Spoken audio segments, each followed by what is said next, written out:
Good afternoon, my fellow Michiganders. Good afternoon, my fellow Americans. This is probably one of the most important interviews that I have done. The corruption of what the FBI, what our own government is willing to do to a normal, average person, you're going to discover what they are in this interview. This is Master Sergeant Jeremy Brown. He is a Special Forces operative, a Green Beret, and he was arrested for his role in the January 6th shenanigans, as I'm going to call them, because he has a different story than what was told by the corporate media. He has a different story than what has been told by these corrupt politicians. It is a long interview, but I think it's very important to listen to every single detail because I have listened to over 6 hours of his interviews. And that's one thing that I've learned is if you tell a lie long enough, people start to believe that it's true. And that's what we have seen, on the corporate media and what they're constantly trying to put out of what happened on January 6th. But I also know this. If you know the truth and you just tell the truth, then you don't have to remember the truth. And after listening to hours and hours of footage of this guy getting interviewed, his story is the same. I have not found any discrepancies in anything that he has said. So it leads me to believe that he is telling the truth. So as you listen, open up your mind, open up your heart, and listen to what this guy has to say because I think it's very important. And I'm going to be quite honest with every single one of you that after listening to him, I'm scared. I'm scared for my children. I'm scared for our grandchildren. I'm scared for this little idea of America, but it's because of people like him who are willing to put their lives on the line, who are willing to stand for this little idea called America, who are willing to sit in jail for all of you so you can have a glimpse of what freedom is about.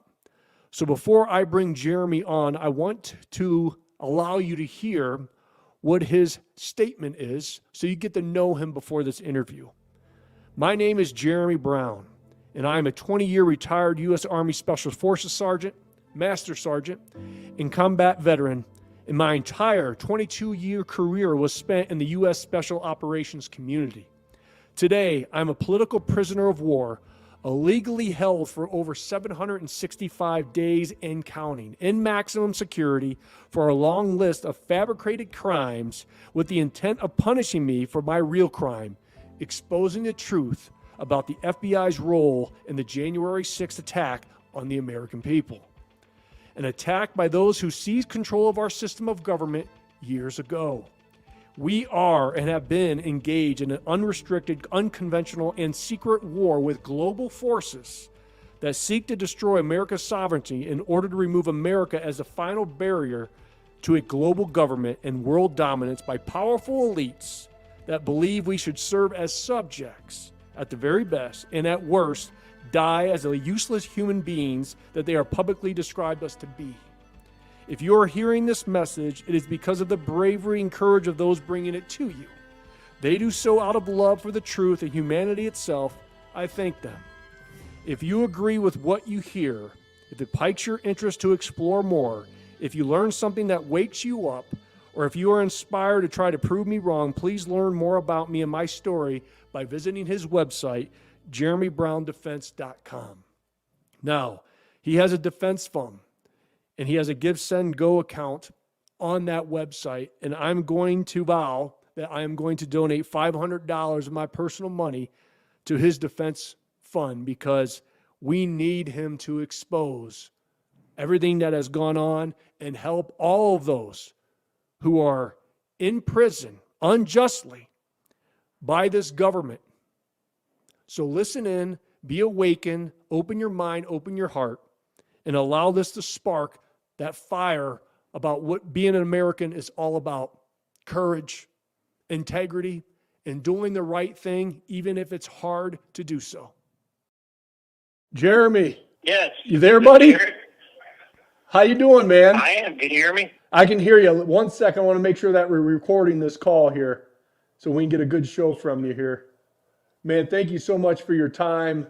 I have literally listened to 7-8 hours of your footage, and my goodness gracious, it seems like I'm listening to a Tom Clancy novel or Jack Ryan episode, that's for sure. Well, I mean, Tom Clancy does get his information from real people. Yeah, amen to that. And, it's funny that you should mention that, because that's something that we talk about on a regular basis, is the predictive programming nature of the Department of Defense relationships with authors, with Hollywood producers and directors and things like that, so that people like yourself, when they hear the truth of the way the world works, you say, oh, that sounds like a movie. So, yeah. It's art imitating life, not the other way around.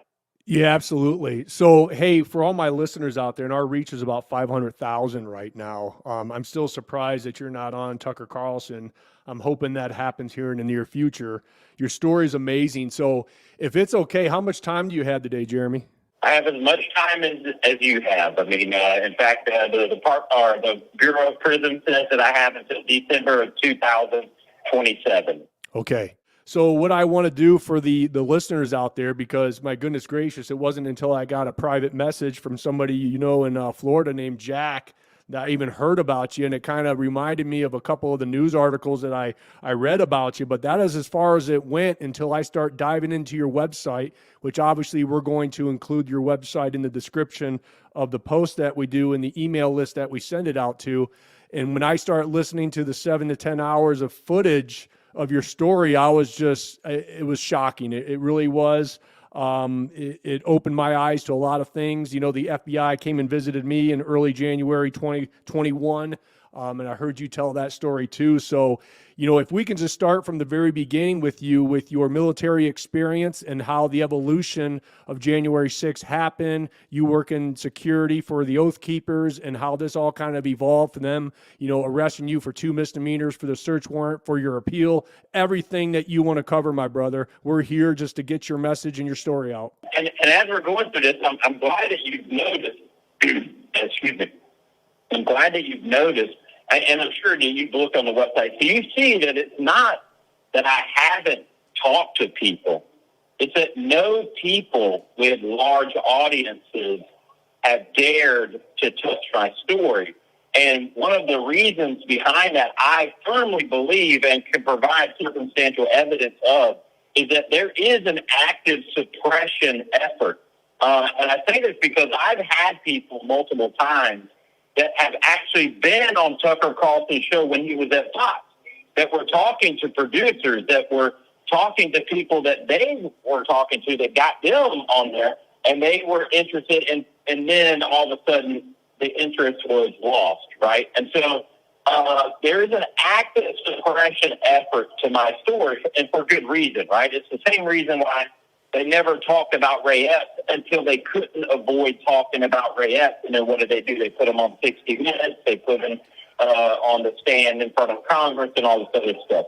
So my effort here, and I appreciate you taking, the risk. I mean, I don't know what's happening to these people. I don't know if they're getting visits. I don't know if they're being told false stories, or maybe they're being told true stories. I mean, I'm not a perfect individual. I mean, I spent 20 years in special forces. We have a reputation with the ladies, and, we make mistakes in our personal lives and things like that. But that doesn't change the reality of what my experience is and what I saw that day and what happened to me and my assessments of what is happening today, which seems to line up with all the evidence that is slowly trickling out. So I definitely appreciate you taking the opportunity. Pastor Jack Martin has been a big supporter of mine here throughout my Florida House of Representatives campaign. And he just visited not too long ago, a couple weeks ago, visited me here in the Citrus County Jail. So I certainly appreciate you taking the time to get this story, because it is a story that the American people need to know about. It should definitely open their eyes, because a recent Epoch Times poll, probably a couple months ago, ran a poll, and they found that 65% of registered voters believe that the government was involved in January 6th. Well, if 65% of American registered voters have a feeling that the government was somehow involved in January 6th, well, imagine what those 65% are going to do when they hear my story about the FBI's Joint Terrorism Task Force attempted to recruit me, and then ignoring me for 10 months after the fact, and then all of a sudden arresting me with planted evidence and convicting me to a jail sentence, and no one in the media talking about it. This is clearly an effort to destroy me, not only by credibility, but also by locking me up on what they claim to be unrelated charges, but yet they're charges of which the evidence in my case, before my even trial, was utilized against Stuart Rhodes and the other Oath Keepers that were convicted of seditious conspiracy and other conspiracy charges and all the stuff, right?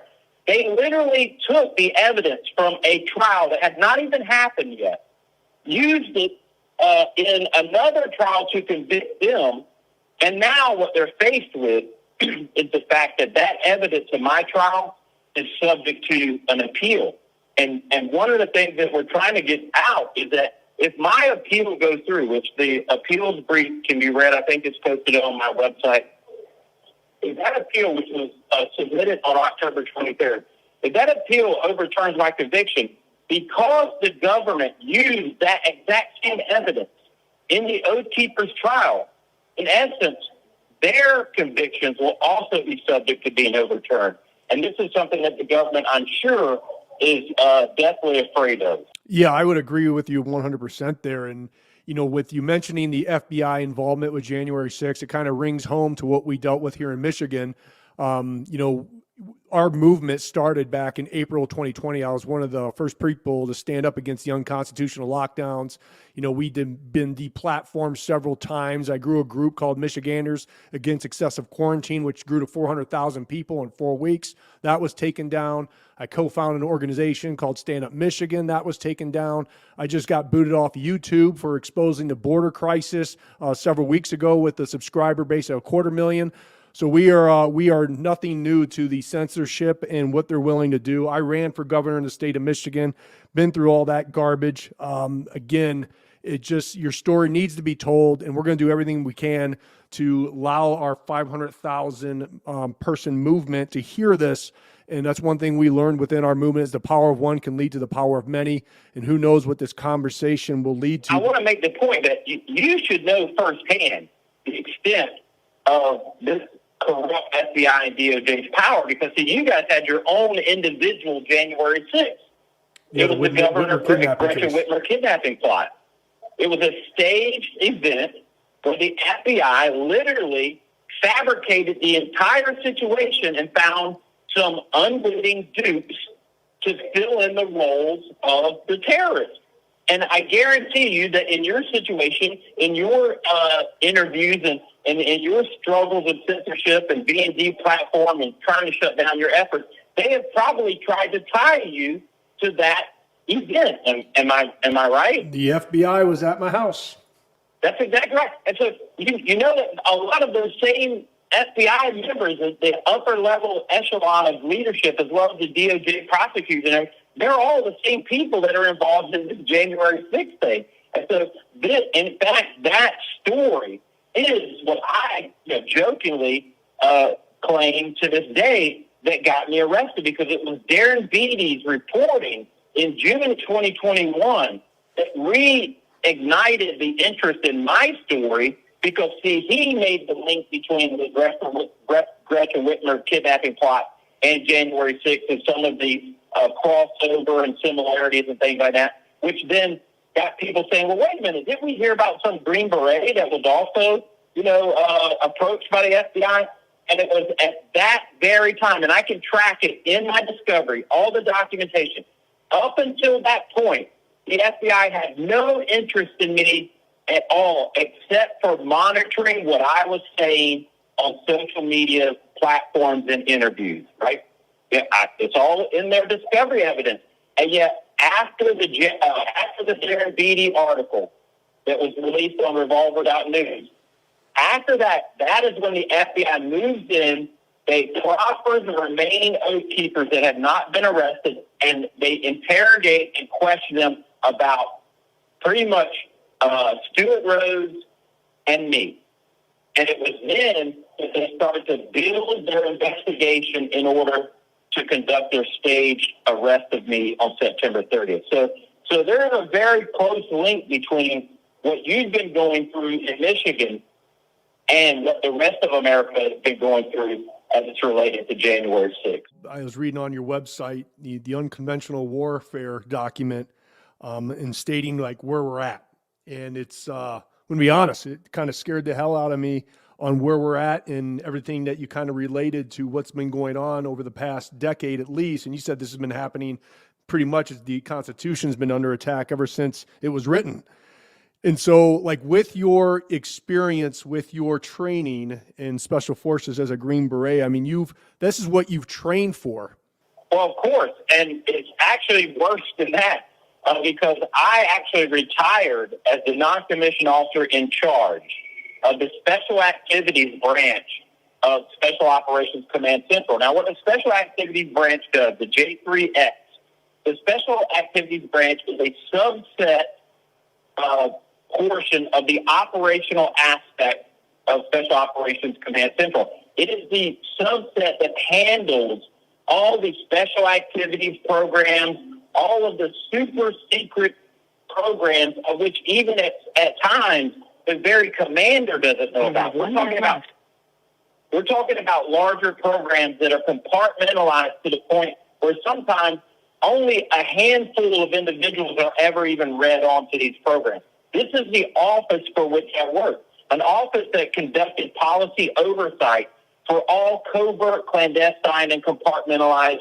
operations within the Middle East, right? And so I know exactly how this all works, right? I mean, it was our job. And not only that, but before I took that job, I had 17 years of experience as a special operator at the operational and tactical level. So I have a very unique background to be able to say, yeah, this looks a lot like X, Y, and Z. So we were talking about my military background. So the last 2 years of my military career was as the non-commissioned officer in charge of the J3X, the Special Activities Branch. And like you mentioned at the beginning of this call about how, this sounds like Tom Clancy. Well, the J3X is the area for which all of these Tom Clancy type things are monitored, where policy oversight is provided, where we literally write the policy on how these programs are conducted. And so all of the aspects of the Special Operations Command Central Command that handles military deception or MILDEC, SIG Redux, which is signal reduction, PSYOPs, MESO, unconventional warfare, human intelligence, signals intelligence, the interaction with special mission units, all directly under the National Command Authority, but have to have coordinating efforts with, what we would refer to as white side special operations, right? So you have black side special operations, which are, all the units that don't exist, right? Which are the units that when you see them in the news stories or whatever, everyone falls over themselves to deny that they ever exist. But counter-threat finance, non-standard funding, special access programs, all of these things are handled by the Special Activities Branch, the J3X. And this is the office for which I retired out of. An office that has literally, I think we had 5 people when I retired in it, but most of the time we only had three guys, an officer in charge, a non-commissioned officer in charge, and a deputy. That's how small this office is, but yet we manage all of these things, right? We conduct the policy oversight. And so at trial, the DOD had all kinds of observers at our trial. In fact, there were so many members of the federal government, whether it was FBI, DOJ, or Department of Defense at my trial, that they literally took up half of the courtroom. There were so many members of the government at my trial that there wasn't enough seating for my actual public supporters. Now, remember, I'm the one with the Sixth Amendment right to a public trial, not the government. And yet they fill the seats of bodies in order to prevent people from coming in there and hearing the truth. But they were clearly worried that I might expose something, and so therefore they had people in there. And I'm here to tell the American people that what I am seeing, what I was exposed to through the direct contact with myself, through the Department of Homeland Security's investigators working on behalf of the FBI Joint Terrorism Task Force. And then what I saw on January 6th, as juxtaposed against the narrative of what the government is telling people what happened on January 6th, is a clear indication that the United States government, very likely in very tight coordination with the Department of Defense, the intelligence community, which is basically all of these agencies that nobody even knows about, right? Everyone knows about the 18 intelligence agencies, of which half of them are Department of Defense entities, but they don't know about all these sub-agencies or the private military companies that feed these agencies. Nobody knows about that. But yet, the Joint Terrorism Task Force is simply an FBI cover title that makes everybody believe that the FBI is running the show, when in reality, all they are is the cover story that this is a federal law enforcement matter, and meanwhile, the task force is made up of Department of Defense and intelligence agency assets, what we call the interagency cooperation, right? Because, see, everyone's like, yeah, of course the FBI investigates crime, but what they don't realize is that this Joint Terrorism Task Force isn't the FBI. It's only a label that starts with the letters FBI. It is actually an interagency task force mostly made up of Department of Defense and intelligence community agencies and assets that feed this behemoth military industrial complex monster that is being turned against the American people. A behemoth that was designed to track down terrorists all over the world is now being utilized against American citizens on American soil. That 20 plus years of taking the FBI and assigning them to military organizations like the Green Berets or the SEAL team or other military units, and having them tag along and see how we operate against foreign enemies, has trained our law enforcement to operate like a military force and not a law enforcement force. Because the Green Berets, the SEAL team, these Delta Force operators, they don't have to worry about the constitutional rights of their targets. We can go in there, we can kill people and break things, we can kidnap, we can interrogate endlessly, because see, these are enemy combatants. They don't have constitutional rights. But see, the FBI doesn't have that leeway. The FBI has the United States Constitution, for which, one, they don't even have a mandate to exist under the United States Constitution. But let's set that aside. They have to follow these constitutional restrictions on government. And yet, what they've learned over 20 plus years of the war on terrorism, and I'm using my air quotations here, what they've learned is how to operate as a covert, clandestine, and compartmentalized military force.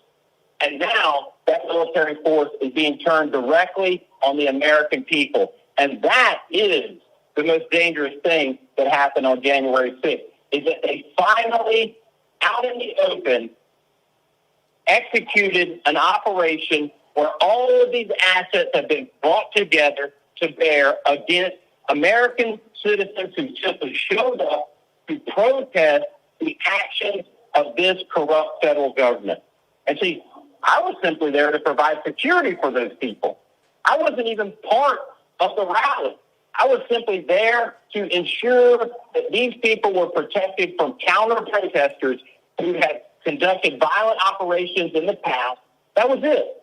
And yet, I somehow now am a domestic terrorist, a white supremacist. It's completely absurd. But see, they know exactly who I am, and that is why I'm sitting where I am today. But I'm not going to do what a lot have done, which is say, hey, I should have never got tied up in this. What do I have to do to get out of here? I know what they did. I knew what they were doing before it happened. I watched for 4 years a silent coup being committed against this country, whether or not Trump was the target or whether or not he's just a political actor. That is for history to decide.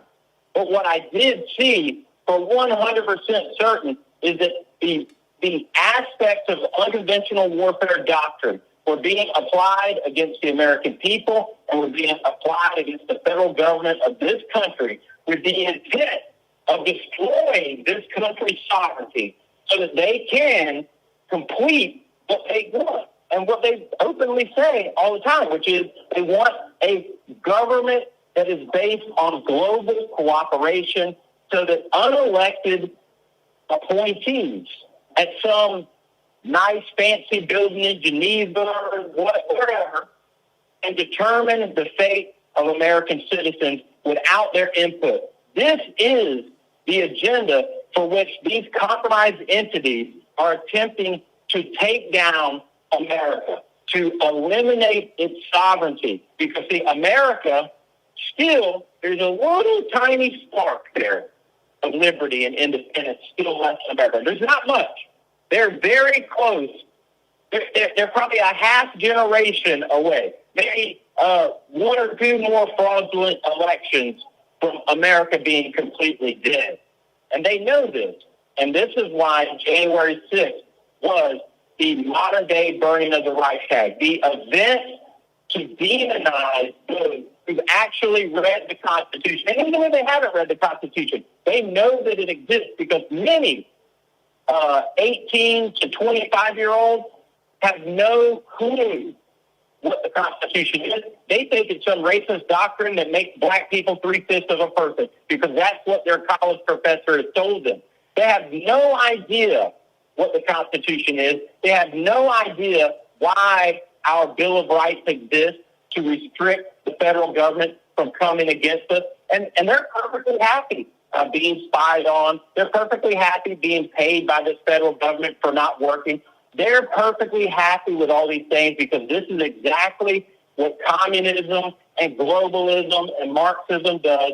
And we were warned about it by Yuri Bezmenov, the defected KGB agent in the mid-'80s, when he said, what is happening in America has been so successful on behalf of this globalist communist cabal that we could never in a million years, in our wildest dreams, have imagined its success. This was in the mid-'80s, and now look at where we are. Yeah, it's unbelievable that we have gotten to this point. And like I said, so many people has their head in the sand. They have no idea. When they hear your story, Jeremy, the first thing they're going to do is say, "Nah, that's not going to happen. That can't happen." But everything that you're saying everything that you even outlined, it has. The pandemic really exposed a lot of what they are willing to do. And I like what you just said about there is still that tiny spark.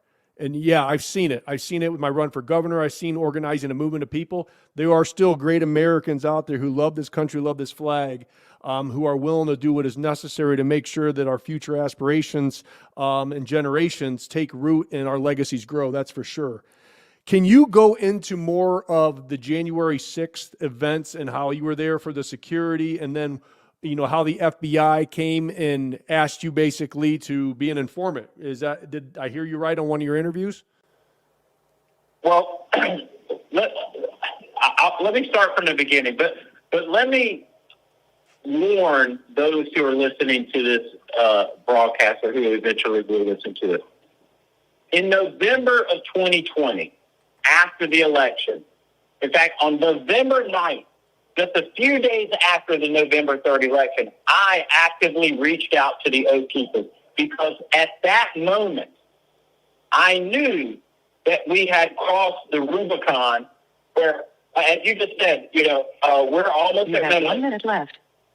The United States is occupied territory. We have already lost control of our government, right? November 3rd of 2020 was not them stealing power. That was not them gaining the power through a fraudulent election. That was them exercising their power to show that they had the power. This is why the fraud was so blatant and so obvious, because they were showing the people in a demoralization effort that we can do whatever we want. In jail, they believe that there's a difference between taking something and stealing something. See, they believe stealing is sneaky. But if they take something, they just walk right up to you and take it. Well, this is the governmental equivalent, the warfare equivalent of the jail definition of taking. This was a blatant taking and a demonstration of power. And so with this backdrop is when I finally said, I've got to do something. So I joined, and I'm using my air quotation, right, because the only way for me to access communications with the Oath Keepers was to join. So I joined, and I called for a meeting of the leadership of the Florida Oath Keepers, because the first thing I knew was that once in an unconventional warfare campaign, once the insurgents gained power of the government, once they actually achieved the overthrow, which is the intent of unconventional warfare, right? A lesser power overthrowing a greater power through insurgency, through sneaky, secretive means, right? Once they gain power, the first thing that they do is conduct mop-up operations.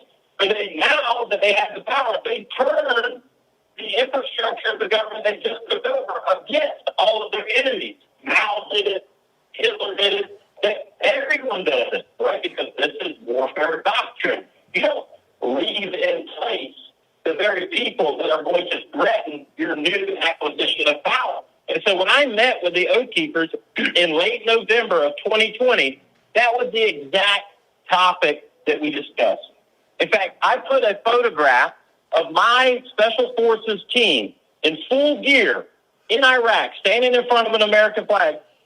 And I said, right now, and there was probably about 15, 20 people in the audience, right? I said, right now, there are men dressed like this that have your name in target packets.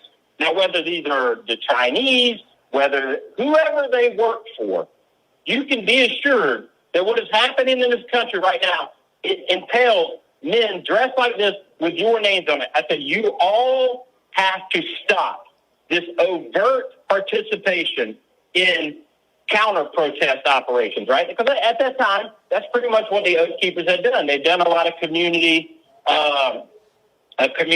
security. They'd done a lot of disaster relief and things like that. But what they were primarily doing at the time was showing up at Trump rallies, showing up at these pro-Trump rallies, showing up at I'm sorry, people are poking their head in the door, so I got distracted a little bit. But they're showing up at these rallies in order to provide security against BLM, Antifa, or whatever, Sunrise, whatever Marxist subversive organization was showing up as counter-protesters, right? This was their shtick, right? And so I explained to them, these groups are nothing more than the useful idiots of those who are pulling the strings at higher levels. They're meant to create dissent. I mean, you referenced my discussion of unconventional warfare doctrine and the chart, the activities of an insurgency paradigm chart, right? I mean, there's like 22 levels of activities that are conducted during an unconventional warfare operation on behalf of the insurgency. And riots, disaffection, chaos, the demoralizing of law enforcement and military, all of these are aspects of an unconventional warfare campaign. And this is the role of BLM, Antifa, Sunrise, Acorn, whatever the ridiculously foreign-funded rabble-rouser, shit-stirring group is. They're just simple pawns on a chessboard. They're being funded by larger foreign entities. They are being directed through their leadership. This is how compartmentalized operations work, right? The typical 19-year-old soy boy who wears a mask and throws bricks through window, he doesn't know what the hell's going on. He just knows, hey, there's a pile of bricks over there. Go throw them in the windows. It's the leadership, the organizers of these groups that are on the take, that are part of the bigger picture, right? And so that's what the Summer of Love was. And the Oath Keepers had taken up the mantle, the role of providing security at these events. And what I told them is that you have to stop doing this in an overt and open fashion. Because, see, these are simply mapping operations, right? In asymmetric warfare group used to accompany conventional forces, right? They would embed in conventional forces. And in essence, it would be targets. They would know these conventional forces are likely going to be struck by IEDs, but their purpose was to gather the tactics, techniques, and procedures that the enemy was using against our forces in order to develop counter techniques, right? I mean, it's a really crappy job. I would never want to have done it, but this is what happened. Well, this is exactly what mapping operations are. Mapping operations are sitting back, provoking certain activities, and watching how you operate. Why? Well, now I think we know why now, because January 6th was an event where they utilized how do the Oath Keepers look? How do they organize? How do they communicate? How do they move? In order to stage an event that looks like the Oath Keepers were trying to overthrow the government. You see, it was a failed operation because they didn't get the results. They didn't get the response that they had hoped.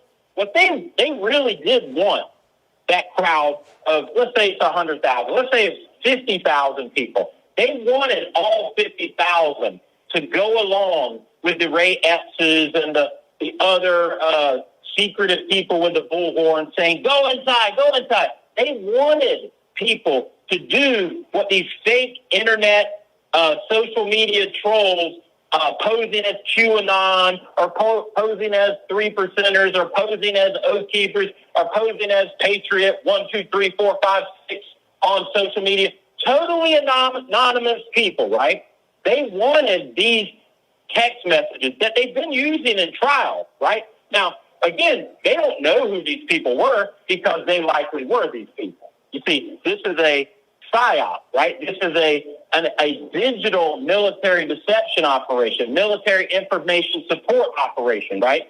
These so-called anonymous voices that they always claim and point to as, see, they were wanting to burn down the Capitol. They were wanting to kill congressmen. But yet they've never found any of these people. They're anonymous, we can't find them. In my case alone, they have information provided by completely anonymous people that they've never investigated who they are. They're just generating stories and photographs and videos and saying, this guy's a terrorist. And the FBI says, all right, okay. In fact, we actually have reason to believe with some very strong circumstantial evidence that some of these so-called social media tipsters, the counterterrorism exposers and sedition hunters and all of those, are actually foreign intelligence assets. Some of them are actually tied to Five Eyes, which are intelligence agents that are operating as American allies, right? And they claim that, that's because we're investigating domestic terrorism. No, they're inciting domestic terrorism. Just read some of the messages and then ask them, well, who sent that message? They don't know. They don't care to know. It's just like in my case, the grenades that they say they found, right? Which I don't doubt that the agent, the county deputy that found the grenades, because, there were tons of FBI federal agents there, right? There were bomb techs on behalf of the ATF there, but they're not the ones that found the explosives. No, the useful idiot, the Barney Fife, the local police officers are the ones that found the thing because that's how compartmentalized operations work. You don't have your guys because now you have plausible deniability. Well, we didn't stage the evidence. We didn't even find it. Deputy Schmedlap found it, right? I mean, this is a clear red flag that immediately goes up to me. Why didn't the agents do the search? If this is domestic terrorism, why are you relying on a county deputy, right? It just doesn't make any sense, right? Garrett, I've been in jail for over 770 days and done hundreds of interviews. And you, a man who has firsthand experience with this type of operation in Michigan, with the Gretchen Whitmer kidnapping plot, who ran for governor of Michigan, who has a following of 500,000, 500,000 American citizens. And nobody has ever told you about me until Jack Martin. This is how tightly controlled information in America is, because you have to tightly control information when you're dealing with covert, clandestine, and compartmentalized operations.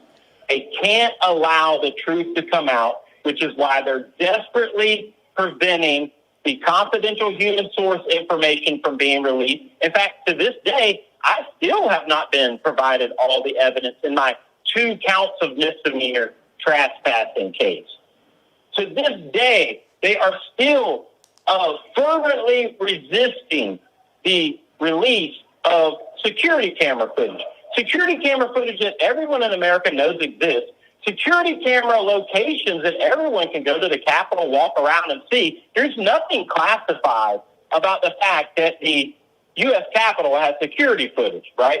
But see, they don't want the American people to see that footage because it completely exposes that everything that they've been saying is a complete lie. The meeting that I had with Florida Oath Keepers leadership had at least 2 confidential human sources were operating on behalf of the FBI Joint Terrorism Task Force out of Jacksonville, Florida, in attendance, because I have both of those confidential human source reports. All right, and so these confidential human sources, first of all, confidential human sources are not to be confused with confidential informants, right? A confidential informant is maybe somebody who is a criminal, maybe you pay him $50, he provides you a tip or some information. But confidential human sources are actively recruited and trained assets. These are individuals who work on the FBI payroll and who likely have spent years working for the FBI or whatever government agency they're reporting under, right? So the idea that the Oath Keepers, an organization that had never been accused of any crimes, especially not accused of any terrorism, right? They weren't on the terrorist watch list. Stuart Rose hadn't been arrested for plots in any cities around the country. No, this was a law-abiding American citizen group that focused on community preparedness and providing security at political rallies. This group had been infiltrated by at least this one group. Remember, this is a national organization.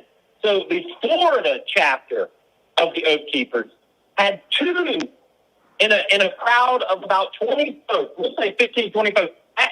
That's 10% of the crowd is FBI confidential human sources. They've been infiltrated and yet broken no laws. This is a total violation of the 4th Amendment, a total violation of the 1st Amendment, a total violation of their 5th Amendment, right? Their due process was totally being violated by this secretive operation being conducted nationwide. Tens of thousands of confidential human sources. In fact, Laura Logan reported that the FBI themselves says, hey, we had so many confidential human sources on January 6th that we actually, honestly, we lost track of them all, right? Well, this is before January 6th. This is November of 2020. So in these confidential human source reports, the confidential human source doesn't report that Jeremy Brown, a former Green Beret, is telling the Oath Keepers to overthrow the government or training them how to take out law enforcement or any of that. No. What do they report? They report almost exactly what I was saying, which is that the United States is under attack by foreign entities. And I named China because, see, I'm just some guy sitting on his couch that spent 20 years in special operations and held a top secret clearance watching from the outside. I don't have any current secret information, but I know what a duck looks like. And when I see a duck walking across the yard, I go, well, let me open the door and see if that sounds like a duck, because it certainly looks like a duck. Right? This is where I am, and this is exactly what I was telling the Oath Keepers. I was warning them that you're about to be targeted for destruction because this country is in a war. Not about to be in a war, not in danger of being in a war. No, we were in a war of which we were losing, and the election was the indication that we no longer have control of this country. And so they needed to, in essence, go underground, right? This was the nature of the meeting. This is the nature of the confidential human sources reports of that meeting. Well, this was November 22nd, 2020. On December 4th of 2020, 2 federal agents from the Department of Homeland Security Investigations, working on behalf of the FBI's Joint Terrorism Task Force, they just show up at my front door, 7:30 in the morning. They wake up. My girlfriend, I think, is already up. I was asleep. They knock on the door, and they're asking her, "Hey, ma'am, we're federal agents. We're with the Department of Homeland Security," or whatever they said. But we have the video of it. In the interview, we have the footage and the audio of these 2 agents talking to my girlfriend. So my girlfriend was freaked out. She had already woken me up because, see, we were expecting the air conditioner repairman that morning. And see, I have 14 security cameras on my property because I had run for U.S. Congress.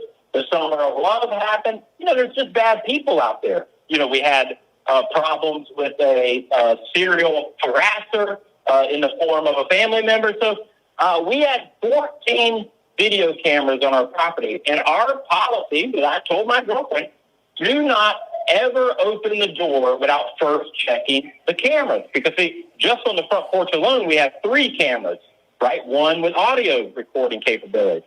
Then she goes to the door to find 2 federal agents standing there. And what do they want? They want to know where Jeremy Brown is, because they have reports that he's been making posts about civil war on social media. This is the nonsense that they tell us. Well, here I come. I literally have a Special Forces T-shirt on because that's the first one I grabbed, threw it on, come to the door. I'm half asleep, and I'm like, these aren't air conditioning repair guys, right? But I stand there in silence as I listen to these 2 federal agents explain why they're looking for me. She asked if they have a card. He pulls out a business card that is literally printed on 20-pound cheap government printer paper, not card stock, not with a raised, embossed Department of Homeland Security gold seal or anything. No, it's literally printed out on computer paper and cut with scissors. We still have this ridiculous business card to this day, right? So he hands that to me, but still never addresses me. I can tell on their faces that they're like, wait, this must be Jeremy. But they never actually address me, so I never say anything. I'm looking at this flimsy card. I look outside at their cars. One is in a 3-year-old Ford Taurus or Ford Fusion, one of the 2, and the other one's in a F-150 pickup truck, and they're parked separately. So I'm thinking, flimsy card. These guys don't look like federal agents. They're literally wearing masks. They're untucked polo shirts. You can see the video yourself. I now begin to think these aren't federal agents. These are fakes, right? Maybe they're members of Antifa or whatever, and maybe we've been doxxed and they're targeted. So I still don't say anything to them. They simply say, yeah, we're looking for Jeremy. And she's like, oh, well, he's not here right now, blah, blah, blah, right? They leave. As you can see on the video, they leave. As they're walking away, they look and they see that I fly my American flag upside down, which is the international in distress. And everyone should be flying their flag upside down because we are an occupied country. But these agents literally make notes and point, and you can see them in the camera. Say, oh, yeah. And if you could hear them, I'm sure they were saying, I'm pretty sure that was him. All right. So I immediately take the business card and I email them, right? Because let me give you a life hack, folks. Never communicate with anyone from the federal government that you don't have a record of. So if you're in a to consent record state, don't try to record them. Only communicate via email. So that's what I did. I reached out to the agent on the card. He had a government domain name. And I said, I understand you're looking for me. And that's when the conversation starts. So this agent says, yeah, we'd like to sit down with you and have a conversation. And I said, well, I need you to tell me what this is going to be about, because I'm not looking to be General Flynn, right? I mean, I know how the government works. I'm not a moron. I'm a retired 20-year government employee. And so they're like, well, don't worry, it's not a criminal matter, right? Like, I thought they were investigating me making social media posts about Civil War, but now they're saying, oh, this has nothing to do with a criminal matter. And I said, well, I'm going to need more information than that, or else we're not going to meet. And he says, well, it has to do with some social media posts that you made. And I said, okay, well, that's fine. And so I said, well, we're going to meet in public, and I'm going to record the meeting. Now, remember, I'm warning them that I'm about to record this meeting. So everything you hear when you listen to the full recording of the meeting, of which you can find on my website, you can hear the whole recorded meeting, me go through and break it all down. They said all these things knowing they were being recorded. Now, maybe they didn't believe that I was recording them, but the things that they say on that recording, there's many damaging things that they say, right? Just know that they knew they were being recorded when they said those things. So imagine what they might have said if they didn't know they were being recorded. But regardless, we set up the meeting. I show up to the meeting. I set it in a public place. I conduct all my surveillance detection routes because I'm an actual experienced special operator, unlike these guys. So I identified that they parked their cars separately and all this other stuff, right? They're trying really hard. But when I show up and I introduce myself, you can hear the agent introduce himself. I say, hi, I'm Jeremy. They're like, oh, well, I'm Agent so-and-so. We work on behalf of the FBI's Joint Terrorism Task Force. And I say, well, I'm familiar with the Joint Terrorism Task Force. I've worked with them in the past. And the agent literally says, well, you might be working with them again. We'll see how this goes. This happens at 38 seconds into the meeting. So I immediately know, right then and there, that this has nothing to do with anything other than them attempting to try to recruit me. Because, again, I knew at the 38-second mark that they were there to recruit me to join them. And when they asked, well, if you hear anything in the groups that you're with, well, at the time, the only groups I was associated with were the Oath Keepers and the Special Forces Association. Both groups of whom I immediately warned about this meeting afterwards, but certainly not groups that were a danger to the federal government to the point where they would task 2 federal agents to take time out of their busy week. Because remember, this is 5 days later from their initial approach, right? I knew that these groups had nothing to do with the things that they're looking for. I even questioned them about why aren't they looking into BLM and Antifa? They're the controlled groups that are the danger. Oh, right? So they end with, well, look, we don't have to get you signed up today, fingerprinted or anything like that. But, if you hear anything, the government pays for this type of information, as if I don't understand how the whole system works. And I say, oh, hey, no problem, yeah. And we go our separate ways. You can hear it for yourself. But at that point, there was no January 6th. And so my immediate concerns were, why is the FBI trying to spy on groups that haven't committed any crimes? It wasn't until the events of January 6th, after the events of January 6th, and the hearing of the false narrative, that it became clear to me what this December 9th effort to recruit me, a retired Army Green Beret, who had a history within the covert, clandestine, and compartmentalized information and operations community, why they would be recruiting me, right? And so I go about my merry way. I actually attempt to reach out to some media outlets. I don't really get any response. I wish to this day I would have just taken them up on their offer and kind of, worked myself in. I'd have a lot more concrete information rather than just my professional circumstantial experience-based, conjecture or analysis, right? But from that day, I basically stepped back away from the Oath Keepers. Well, then, of course, 10 days later, Trump announces the January 6th rally.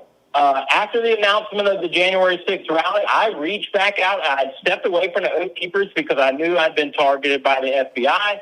And so I kind of stepped away. I didn't want to cause any more problems. But now I reach back out to them. I say, hey, are you guys planning on going to this rally? Are y'all planning on providing any security? And they're like, yeah, we've been invited by some organizers to provide security for speakers and organizers and things like that. And I said, well, I'm planning on also going. And so if you need any additional manpower, I'd be more than happy to help. And they're like, okay, great. We'll plug you in. So January 4th, we link up, we drive, we caravan up, we stop off in North Carolina. And so the famous QRF plan that the government loves to point out to, where the Oath Keepers staged an arsenal of weapons near the Capitol. The actual true description of that is Oath Keepers in an attempt to follow the law as laid forth by the District of Columbia, make sure that they carry no weapons into the Capitol area by leaving them in a legal state under the guard of a 65-year-old elderly man. That's the truth. That is why the weapons are left in a hotel in Virginia. They were actually left in North Carolina and transported separately to the hotel in Virginia because the Oath Keepers had contacts in the Metro D.C. Police Department.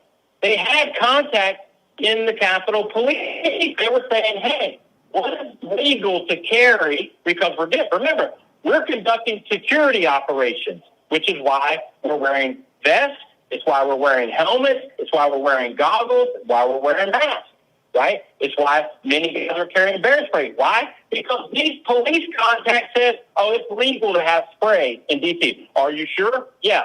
Just make sure it's this, that, or the other type of spray. The FBI has all this communications. They know that these are the conversations going on. What weapons? Make sure your knives aren't this many inches. Make sure this. You can't have guns. You can't have this. Okay, so we're going to leave the guns in Virginia. In the event something really bad happens, right? That's the reason why we have a Second Amendment.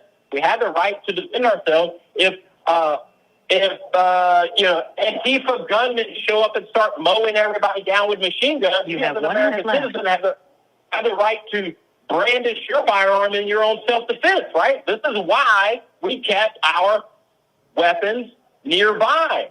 Not to overthrow the government, because, see, they were never actually moved to D.C. And the Oath Keepers went inside the Capitol. So if the event was to overthrow the Capitol, why wouldn't the guns, once they gained access to the Capitol, why wouldn't the guns been brought forward? Well, because that's a completely false lie narrative.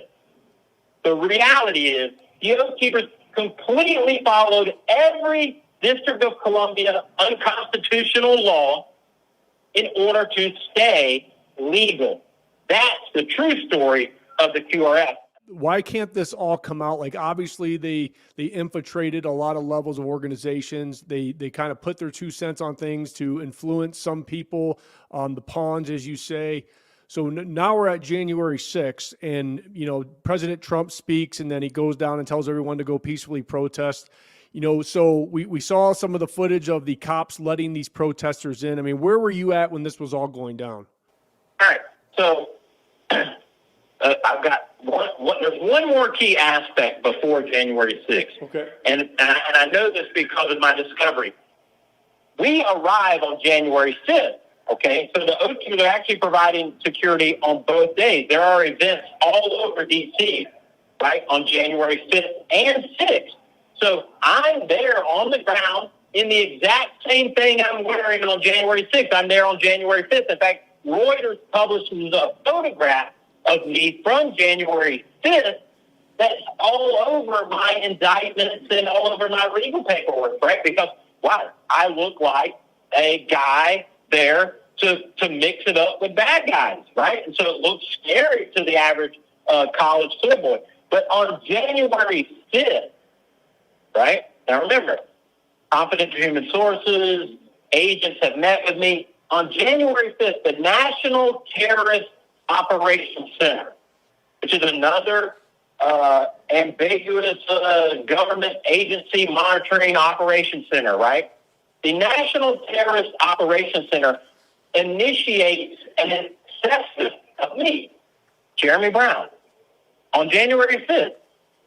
Now, they know who I am. They just met with me. They made no follow-up attempt to meet with me after the December 9th meeting, and yet now on January 5th, they've initiated this National Terrorism Operations Center assessment of me. And then, of course, on January 6th, we show up in the morning, about 6 a.m. We actually, our group, you know, the Kelly Meggs, Jessica Watkins, Kenny Harrelson, all of the crowd that you've been told are the unarmed overthrowers of the United States government. Well, we won't pass right through U.S. Secret Service security checkpoint. Who knew who we were because our names were submitted to the U.S. Secret Service in order to gain our credentials to pass through this checkpoint. Because the people we're providing security to are inside the VIP section. So we're being allowed into the innermost area of the presidential security ring. In fact, as I'm standing about 25, 50 feet from the presidential podium at approximately 9:30 in the morning on January 6th, my phone rings. And who is it? It's Agent Brett Lindsay, the very man who attempted to recruit me on December 9th, who showed up at my house on December 4th. He just calls out of the blue. 9:30 approximately. I have the screenshot in the original interview I do with Brandon Gray from JustAnotherChannel.com. He has the screenshot showing Brett Lindsay's number on my cell phone. He calls. He wants to say, hey, what's going on? We're busy. I'm in D.C. right now. I'm working. So I can't hear you. I got to go, right? It's a very brief conversation. But isn't it odd that right as I'm standing right next to the podium, the very guy who attempted to recruit me less than a month ago is now calling me? Well, we now know because of discovery documents, the FBI had taken out a warrant for everybody's GPS data on their phone. That, again, another cover story, right? They were already tracking everybody's GPS data because, see, that's what the government does, right? The idea that they had a warrant to do it on January 6th, well, that seems awfully quick to get a warrant the exact same day, right? But yet, this is all part of the false narrative. So 9:30 in the morning, the agent calls me. I quickly get off the phone with him, and I think, that's kind of odd. Why is this guy calling me? I know he knows where I am, right? I know that the government illegally monitors people's cell phone. I've literally been part of it. I've sat in a room with a signal intelligence unit illegally monitoring Americans. And when I say, isn't it illegal for you guys to monitor? We just don't take any notes or anything. I mean, we're actually monitoring who they're talking to, blah, blah, blah. It doesn't. And we know about the unmasking scandal of all this other stuff during the Russian host, right? The government is monitoring everything that you do. This is the lesson. But we all sit there. We're about 25 rows back from the president. We're on the very back row of the innermost circle of seating, right? And so we're sitting back there with donors. We're seeing all of your talking heads, all of your conservative movement bloggers and podcasters. They're all inside this little VIP area, right? The president gets up and speaks. It's actually a really cool environment. At the time, I wasn't even a huge Trump supporter because I was pretty upset at how COVID was handled and how the lack of federal involvement in the summer of love and quelling the violence across the cities as America burned. But, it was pretty cool. It was a good vibe, a good environment. And then, of course, about halfway through the president's speech, it's time for us to go because we weren't allowed to bring any of our gear into the perimeter. Even though we went up to the Secret Service with all our gear on, we told them, hey, we're here. We're part of the security detail for some of the speakers. They're like, you can come in, but you can't bring your gear, right? The Secret Service didn't go, oh, my gosh, a bunch of terrorists are at the checkpoint with all of their gear and no weapons. No, they said, yeah, just ground your gear over there. We're like, fine, we'll leave a guard on it. So about halfway through President Trump's speech, we leave. We break off to go get our gear, get kitted up, and get ready to receive our protectees for the movement from the elite to the Capitol, right? And so we're walking down the street. And, of course, we don't encounter any violence at all. There's no Antifa on the side. There's no BLM on the side. No one's throwing frozen water bottles. We're just moving nice and easy until we get near the Capitol grounds. But yet, along the way, there's all these rumors. Oh, the Capitol's been breached. All of this stuff. We're like, what is going on? Man, the American people must really be pissed, right? But we don't have anything to do with that. We're there to protect this woman, because this woman is going to see her son speak on the U.S. Capitol grounds at an event that the President of the United States just invited well over 1 million people to come listen to, right? So I can only imagine that she's super proud, right? So we're moving. We finally encounter the stack up of the crowd as we approach the Capitol. At this point, and this is what makes me kind of laugh every time I hear the government narrative. At this point, as we're approaching this crowd, right, and we have to move through the crowd, I direct members of my security detail, hey, grab the person in front of you and weave through the crowd. So they grab the person in front of them by the shoulder, and they start to snake through the crowd. You know, much like kindergartners do with the little caterpillar, right? So that nobody gets lost moving through the crowd.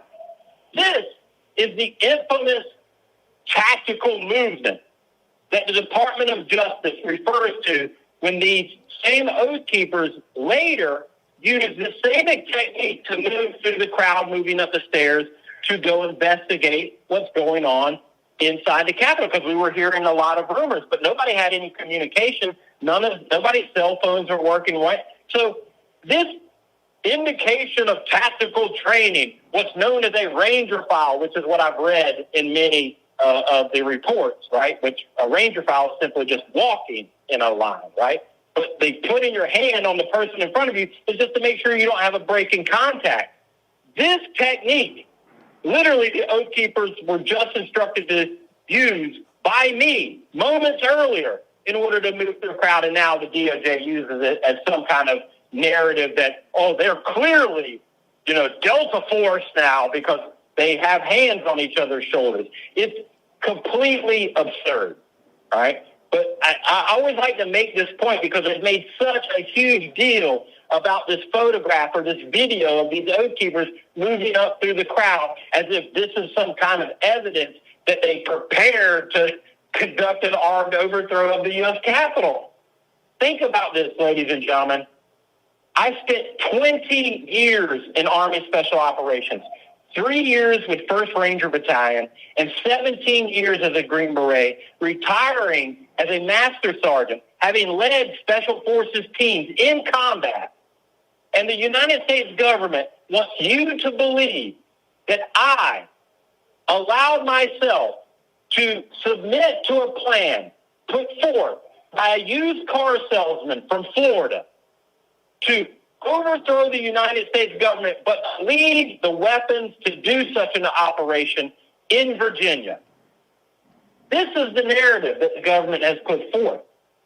It's insulting to me personally, but it really should be even more so insulting to you.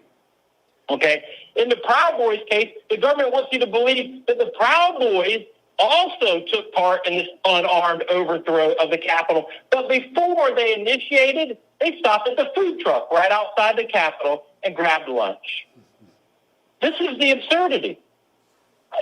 The head of the Proud Boys wasn't even allowed in the Capitol area, and yet he's been convicted of 22 years in federal prison. This is how ridiculous the narrative is.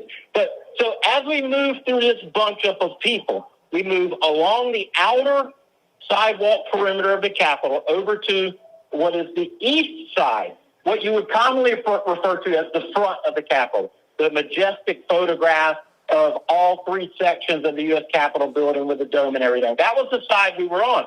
This is the side we were told the stages were going to be set up, and it's also the side of which the map provided by the Gateway pundit indicates where the stages are going to be set up well in advance.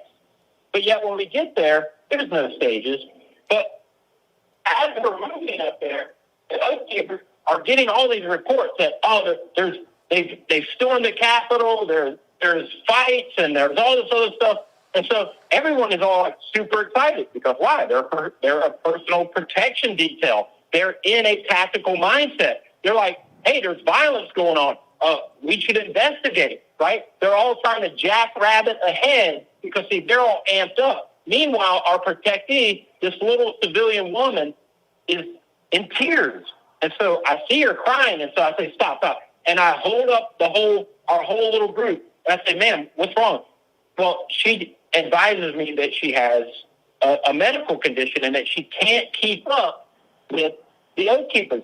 So I pull them aside. Now, this actual pulling aside of the Oath Keepers at this time, outside of the Capitol, on the outer perimeter of the Capitol, is captured on video from a portable security tower that's in my discovery.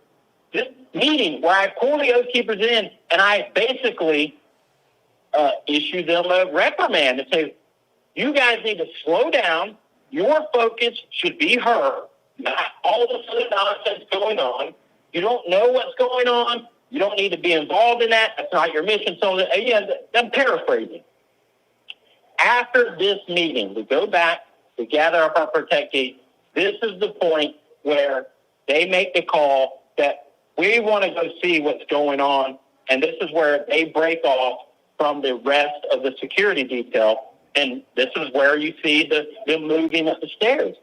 It wasn't because Kelly Meggs made the call that, hey, we've received phase line gold. It's time to execute our assault on the Capitol because the Proud Boys have secured Sector 5, right? Time to go, right? No, that's what the government wants you to believe happened. What really happened was curiosity killed the cat, right? These amped-up security detail members said, we want to investigate what's going on. And so what do? They break off. They go up the steps.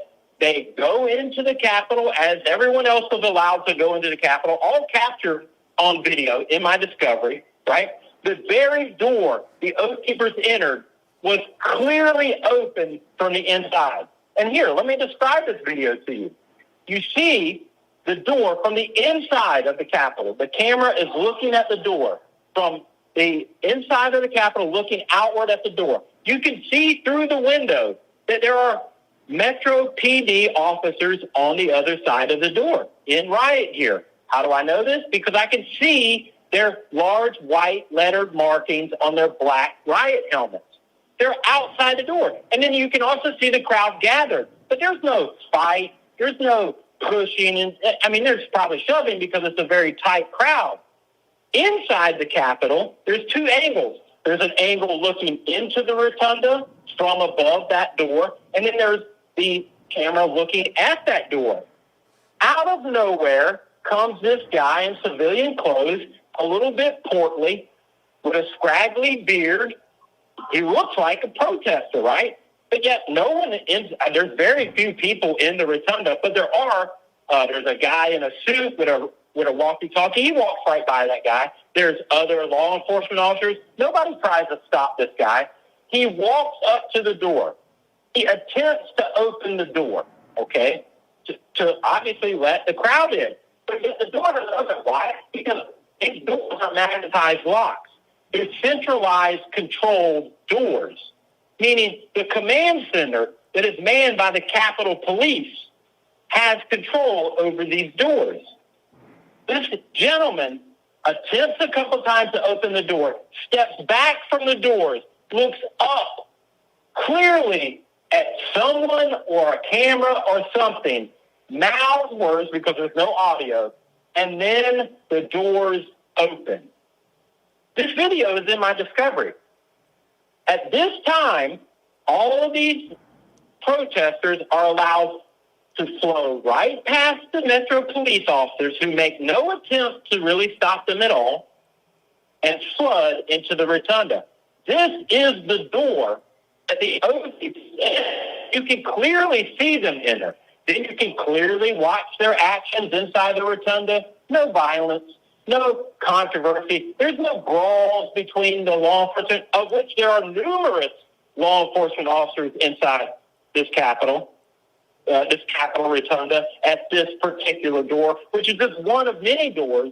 And then after a few minutes or whatever, you see everyone start to exit this door. And in fact, at one point in time, you see the oath keepers, you see these very oath keepers that were there to apparently unarmed overthrow the government, according to the Department of Justice, actually converse with law enforcement and at times attempt to assist the shooing of people back outside the Capitol.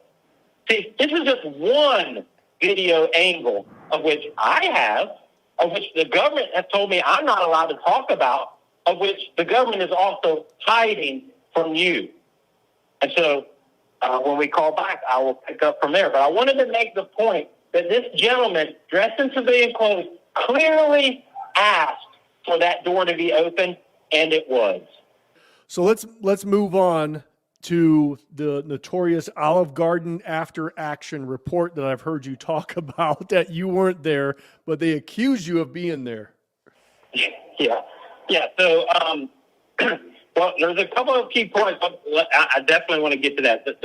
So I just described you where the oath keepers went. Me and the female oath keeper and the protectee stayed outside. The protectee ultimately said, hey, there's no stages here. I'm going to just go back to my hotel room. All right. So we continued to meander around, observe. And what we observed is people just singing, chanting, law enforcement standing around, no active denial operations, no announcements that there's no announcements that this is an unlawful assembly, none of that, right? In fact, columns of riot cops are moving through the crowd. The crowd is stepping aside and allowing them to go in the Capitol. The free flow of movement. There's none of this controversy. There's none of this violence. We hear the rumors of somebody being shot, but there's no EMS response. There's no officers running around frantically. And so I just chalk it up as a rumor, right? So all of this happens. Later, at approximately 4, is when we get a call from Kelly Meggs, who tells us, hey, there's violence and there's injuries over on the west side of the Capitol. So we move over there, and that's where we finally encounter actual violence. But it was violence on behalf of law enforcement. It was the riot police literally just beating senseless, unprotected, in many cases, elderly people, women. In fact, there's body cam footage where you can clearly hear the people chanting, protect the women, protect the women. Well, we're protecting the women from the police, not from us, right? They're launching ballistic munitions and tear gas. And, I mean, the guys with the clubs are just swinging relentlessly. There's blood all over the ground, but it's not law enforcement blood. It's American citizen blood, right? And so this is how the day ends. So that body cam footage, of which you're not allowed to see, there's 2 hours of it before that moment. And it's just cops standing around, Trump supporters conversing with them casually. And it isn't until they're given the orders, they move into place, and then they start pushing the crowd back, utilizing violence and riot control techniques. But they seem to be enjoying themselves. In fact, you can even hear me on the body cam telling them, guys, you're enjoying this too much. See, I'm looking at their eyes. I'm seeing their facial expressions. And some of the cops were not comfortable with what they were doing, but some of them were very comfortable and excited by the fact that they actually get to hit some of these people. And it's actually a disgusting show of force. So let me ask you this question before you go on, Jeremy, real quick. So obviously they're not releasing all of the January 6th footage. Do you believe if all of that January 6th footage was released, do you think the government's narrative would fall apart? I mean, their government's narrative is already falling apart just on the limited release. I mean, look at what Stephen Baker from The Blaze has uncovered about Officer Harry Dunn and his perjury in federal court, literally describing an event that never happened because he was on camera the whole time. I mean, there were tons of body-worn cameras on that event. There were thousands of civilian cameras running that day, not to mention the hundreds of Capitol closed-circuit television cameras running that day. His entire interactions with Oath Keepers or any other riot was almost exclusively caught on video.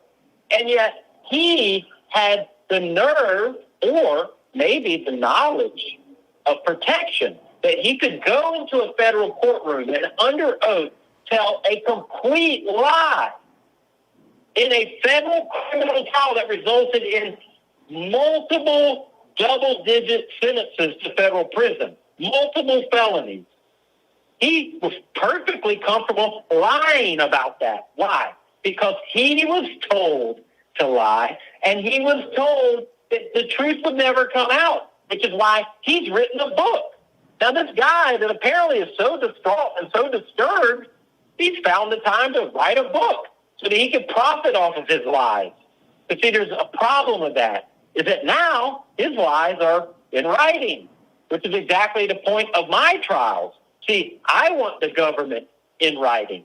I want official government transcripts of what they are telling the juries and what they're telling the American people. Because, see, I know that the truth is going to come out. And, see, it's kind of hard to change the official testimony under oath after the video comes out and says, oh, well, Officer Dunn, here it clearly shows that you weren't in danger at the very time that you claimed that you were. And so, yes, not only will the truth come out with full revelation, but the truth is coming out with just these partial revelations of which people are scraping and fighting, and, you know, they're doing everything they can to get access to this video, of which the Republicans in Congress currently control.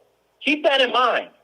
The so-called good guys in this fight are the ones in control of this footage that is not being released to the American people. It's not even being released to the defendants in this case, much less being looked at by some subcommittee hearing.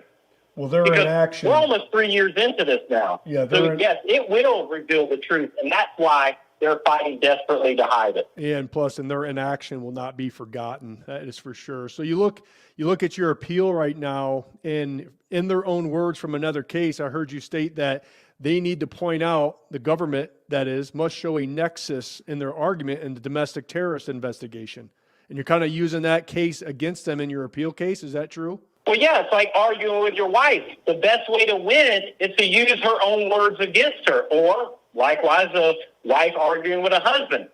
And so we've literally, the judge that signed this illegal search warrant, my appeals attorney has actually found his own words claiming that there must be a nexus, which even that is a ridiculous legal argument because it clearly violates the Fourth Amendment. The Fourth Amendment says that you must be shown with probable cause to have been involved in a crime in order for a warrant to be granted. It doesn't say a nexus to the crime. Hell, a nexus to the crime is you live in the same house with the criminal. That's a nexus, right? A nexus is just simply a link, right? But that's not the constitutional standard for a warrant, and which is why the Patriot Act is clearly an unconstitutional piece of legislation that must be overturned. Because, see, this is what they rely on in order to just have carte blanche any fishing expedition they want. They can simply say, oh, well, this is all part of an investigation. Well, how about this? How about the fact that domestic terrorism is not actually even a statutory crime? That the U.S. Criminal Code merely defines domestic terrorism, but actually doesn't make it a crime. International terrorism is actually stated as a crime. You see, Congress intentionally did not define domestic terrorism because that's kind of a touchy situation. They define it in the criminal code, but they don't actually make it illegal. But yet the FBI now, all they have to do is investigate domestic terrorism, and that gives them a free pass to go anywhere and do anything and search anybody for anything, right? Well, what about... And this is lie. Yeah. What about with, you said the federal government, like the state responsibility, for goodness sakes, is to protect your citizens from the federal government. So, where is the state of Florida in protecting you? Are they just sitting on the wayside? Of course. In fact, the Attorney General, Ashley Moody, again, supposedly a good guy, right? Because she's a Republican. And that's what they tell us. They tell patriots that the Republicans are the good guys and the Democrats are the bad guys. And yet, Ashley Moody, who was provided a legal explanation by one of my attorneys as to how the federal government was violating the 10th Amendment in my case, immediately turned that correspondence, which is between my attorney and the head law enforcement officer of the state of Florida, turned it over the very next day to the very FBI and the Department of Justice that we were claiming was violating Florida state trust law. And so this is the reality. Right? The very county that I sit in today, the sheriff of this county, Mike Pendergrass, who should know better because he's a retired Army officer, has publicly stated how he loves working with his federal partners in rounding up these criminals from January 6th. In multiple instances, he's made these public statements. Unbelievable. Well, Mr. Pendergrass, the sheriff of Citrus County, has made no effort to have a conversation with me, who sits in the jail in his very county. And actually, here's a little known fact. I had a phone conversation with Sheriff Pendergrass when I was running for U.S. Congress in Tampa. And he was like, yeah, I'll be more than happy to sit down with you and provide you with any information and help out in any way. But yet he's made no effort to get to the actual truth behind January 6th by coming and sitting down before he lavishes the federal government with praise. But it might have something to do with just yesterday. Citrus County was awarded $5 million of federal law enforcement money to hire more officers. And boy, they're really super excited about this federal money coming into Citrus County. I'm sure it has nothing to do with the Citrus County sheriff bending over backwards to do whatever the FBI asked them to do. But see, this is the danger of states allowing their authority and their power to be usurped by this out-of-control federal government. Jeremy, why not take a plea? I mean, the 2 misdemeanor charges that they got you with, you probably already have time served. You'd be out free right now. Why aren't you taking a plea? The reason I'm not taking a plea, first of all, is because I'm not a criminal. I'm not going to be guilty to something I didn't do. I was on Capitol grounds, which is, according to Nancy Pelosi, the people's house. That's my house. I pay the mortgage. I spent 20 years in U.S. Army Special Operations in order to ensure that that house is supposed to be operating on the behalf of the American people. I'm pretty sure I have the right to go visit that house, to check in on my employees, a.k.a. members of Congress. But that point aside, there were permits for that day. I was legally permitted to be there as part of an event that was protected under the First Amendment. In fact, as a retired member of the United States military, I am subject to recall by the Secretary of the Army. So that recall would be on behalf of the Commander-in-Chief, the overall command authority of the United States military. Well, that day, on January 6th, the Commander-in-Chief was Donald J. Trump. And on a stage on White House grounds, the Commander-in-Chief told me that we're going to go to the Capitol and we're going to let our voices be heard. Now, I'm not part of the protest, but I am providing security for the protest. Therefore, the Commander-in-Chief just authorized me, as a retired member of the U.S. military, to go to Capitol grounds. Well, then how could I have trespassed? But see, it's worse than that for the government. The charge isn't that I was on restricted grounds. It is that I knowingly was on restricted grounds. See, I've not violated any barriers. I was following the instructions of the Commander-in-Chief. There were properly permitted protests scheduled for Capitol grounds. There were no fences, no barriers, no signs. Not one law enforcement officer is on any body-worn camera ever telling me to do anything other than move. Okay, well, he told me to move, I moved. Did he tell me you are engaged in an unlawful assembly? No. Did he tell me to leave Capitol ground? All he said was move, move, move, which is just a common chant that law enforcement in riot configuration give to move the crowd back. And that's exactly what I did. See, the government has no case. I've broken no laws. But see, what the government doesn't want is me telling the story that I'm telling you, the truth, on the stand. You see, I'm the one guy of all the January 6ers that says, yeah, I used to do this for a living, and this is all very, very suspicious and looks a lot like a clandestine government operation. And the funny thing is I just interviewed with a podcaster that said he's talked to special mission unit guys that were actually operating that day. And they're like, yeah, we didn't understand why we were there either. Thanks again for spending this much time with us. Man, we really appreciate it. We're going to put together one hell of a story with this to push it out. So let's move on from. I appreciate you. I appreciate you giving me the time. You see, there are so many minute and nuanced details that I never actually get to explain and tie together as to why I fully believe that this is a government operation. So this is probably going to be one of the longest interviews that I've done since the original 2-hour interview that I did with Brandon Gray. So I definitely want to spend as much time as possible because you're right, like the Olive Garden thing, which I definitely wrote the truth out, but it's one of my favorite aspects of this because it just shows how ridiculous their investigation is. Yeah, I mean, just some of the stuff that you're saying, and we obviously know why they're not releasing the footage because it would bring down the government's narrative, and there would probably be an uprising, and a lot of heads would probably roll because people would finally realize how corrupt the government is and what the government's willing to do to ordinary, average Americans who are just, doing their First Amendment right. That's right. And see, again, if you're asking yourself, well, why would the government do this? First of all, don't use the term the government. The government is just the government is just a collection of whoever the people are that are in charge at the time.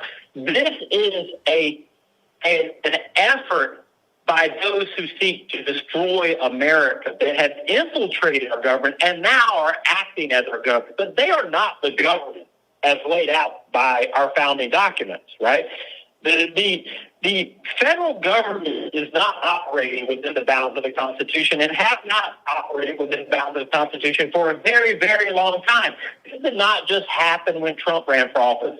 This has been happening at least since before 1985 when Yuri Bezmenov, a former KGB defector, admitted that, yeah, we've been attacking America through academia and this cultural Marxism for literally decades to the point where now in 1985, we believe that we've achieved our goals, right? Well, this didn't just happen because of Trump. Yeah, I would agree. I mean, you could probably even go back even to the JFK assassination when our own CIA looks like they assassinated him because he was going to destroy the CIA and spread it to the far corners of the earth, right? President Eisenhower, in his farewell address, warned that the United States was at risk of two groups, the military-industrial complex, which gets all the press, but who else? The scientific elites, right? These are the two groups in Eisenhower's farewell address that he warns about. Smedley Butler warned that he was approached to take part in a coup against the United States. Since the signing of the document, the Constitution of the United States has been under attack by the forces of evil that seek to destroy human liberty. And this is nothing but the culmination of a long, protracted war against the document itself in general and the people specifically, right? I mean, look at what's been accomplished through the Federal Reserve Act that was passed in 1913. And now look, we're $34 trillion in debt. Why? Because of the Federal Reserve Act. It only took just over 100 years to destroy America financially. What do they say? Give me control of the currency and I care not who makes the laws, right?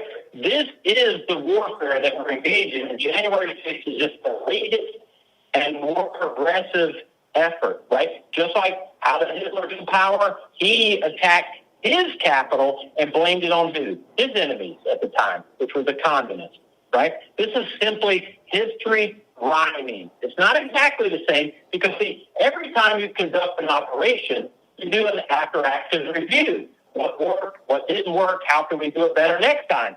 So it's not going to repeat exactly. They're going to get better with each successive fake emergency that they create. They're going to be better at it. Why? Because the last time they learned, oh, well, that didn't work, this did work, so let's change it this time. And that's exactly what we see. And so January 6th is no different. But you talk about the Olive Garden dinner, right? Correct. I found this to be particularly hilarious because, remember, the Oath Keepers and the Proud Boys have secretly behind the scenes, even though they were completely infiltrated by the FBI, managed to pull off an attempted unarmed overthrow of the United States government with just a handful of people. And when the brave, historic actions of the Capitol Police and Metro PD, no government agents, no, there was no government agents, there was no DOD allowed to be involved, right? They were able to fend off these vicious attackers in this failed, unarmed overthrow of the United States government.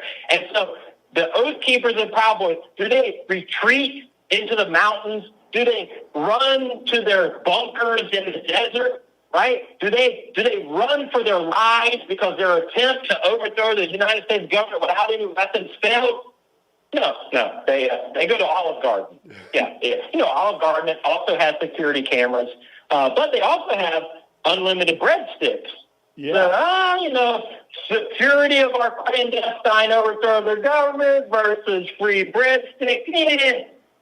We're going to choose Olive Garden. I tell you what, that would be the first thing that I would want after my attempt to overthrow the government is, man, I'm hungry for some breadsticks. Let's go to Olive Garden. I mean, look, it was cold that day, and everybody knows that when you're cold, your metabolism burns more calories. We're starving, right? But see, here's one little small problem.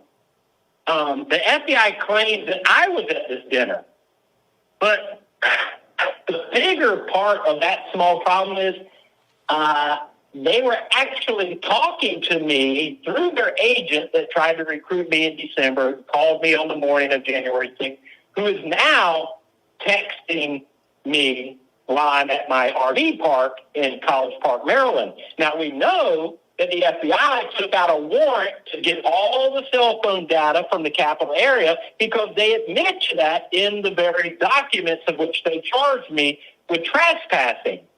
But yet, months now later, I believe this interview of this waiter happened in June of 2020. This waiter apparently identified me as being one of the people at this Olive Garden celebration meeting, or maybe the licking of the wounds meeting, even though they know good and well exactly where I was. But there's something more interesting with this report because, see, this is the way the FBI does it. They have their agents sit down with whoever, right, and they make handwritten notes. Well, then they go back later, usually a couple of days, and they type up the report. Well, you would think that the notes should match the content of the FBI 302, which is a reporting document. It's funny that they don't match. And see, in some of my discovery, I actually was given the handwritten notes, and so I can read the notes, and then I can read the report, and I can identify that that's not the same thing. Like, for example, in that particular incident, the waiter says, I didn't identify any guns. But yet in the official FBI 302, it says that the waiter thought they identified an individual with a gun or could possibly have been a gun. Well, that's exactly the opposite of what this individual said. You would think in those discrepancies, those little things would add up to be big things in the trial, and a common sense jury would be like, this is garbage. This guy's not guilty. See, that's because you watch a lot of law shows about Law and Order or Mississippi Burning, and you would think that FBI report and those notes are admissible as evidence, but they're not. Oh. Did you know that? No, I did not. If I wanted to include this report as evidence, they would simply say, oh, well, that's just, I forget their terminology, it's like work product, or that's not actual evidence. But see, if somebody were to have lied in one of those documents, then the FBI would say, oh, well, they lied on this official piece of evidence, right? So see, they play it both ways. Yeah. When it supports their narrative, they'll be allowed to admit it as evidence. But if it doesn't support their narrative, well, then they'll claim, oh, well, that's just so unverified. We just wrote down some notes. It's no big deal. And see, you saw this with the 1023 form, the FD 1023, which is a confidential human source reporting form, where the FBI director lied to the American people and said, oh, well, this is an unverified report. Well, no, the form itself is just a blank piece of paper in essence. The information on the form, we don't know whether it's verified or not, because until you read the form, we don't know. Because on the human intelligence reporting forms, the handler or the asset case officer, or whatever the description is, depending on what agency you're dealing with, they'll lay out the historic nature of the report. Was it a walk-in, meaning did our asset just come because he needs more money to buy meth and so he wants to throw out some information? That's not likely to be very viable information. Or is this source have a history of accurate reporting? Was he tasked to get this information directly by his handler? See, that's going to be on the report. And so the report might read, oh, this is a voluntary walk-in, and therefore that report isn't going to be as viable as one that says this person is reporting and has a history of accurate reporting and whose reports actually confirm the reports of this other asset. Now, that report is totally verifiable. See, that is dual source reporting, which is the holy grail of human intelligence, right? If we could get a totally unconnected source to confirm or deny something that another source has said, well, if it confirms, well, then that's dual source report. That is actionable intelligence, right? And so the FBI director lied to the American people by downplaying the significance of these confidential human source reports. But see, there's other reports that aren't on the 1023 form,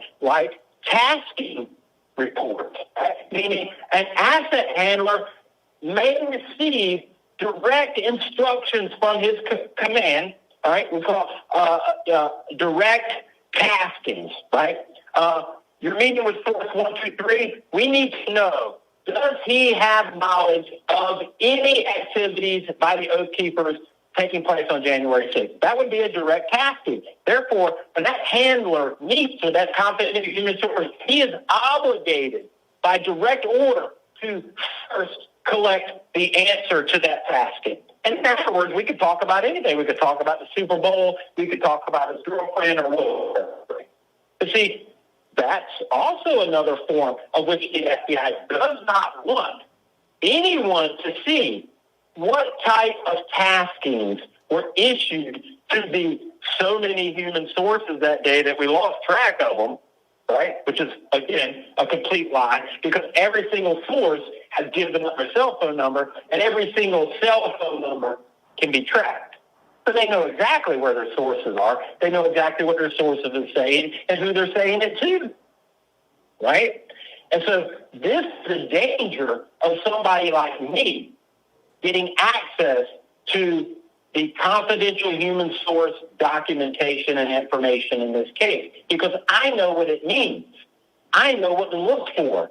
I know that guy just didn't walk into the FBI field office in Jacksonville the other day and say, I know about this Jeremy Brown guy. No, he was actively recruited. He's on the payroll, and he's acting as a paid spy for the federal government without a warrant to surveil on American citizens that have broken no law. 1 minute left.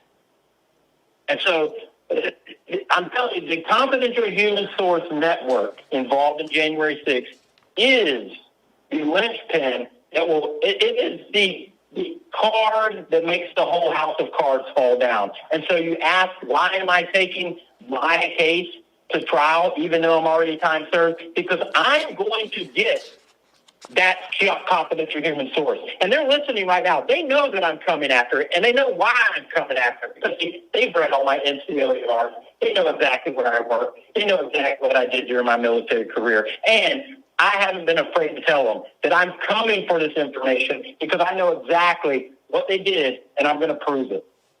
Before we move on, I got to ask you a couple of things before we talk about the grenades with no DNA evidence on them, the supposedly classified documents that you had in your possession. You know, are you afraid for your life? Well, I mean, that's kind of a trick question. Am I afraid for my life? No, I'm not afraid for my life. I've spent my entire life in a profession where I knew that I could likely die for what my job was, for what I was fighting for. Do I think that they'll try to kill me? Eventually. I mean, I don't know. It depends.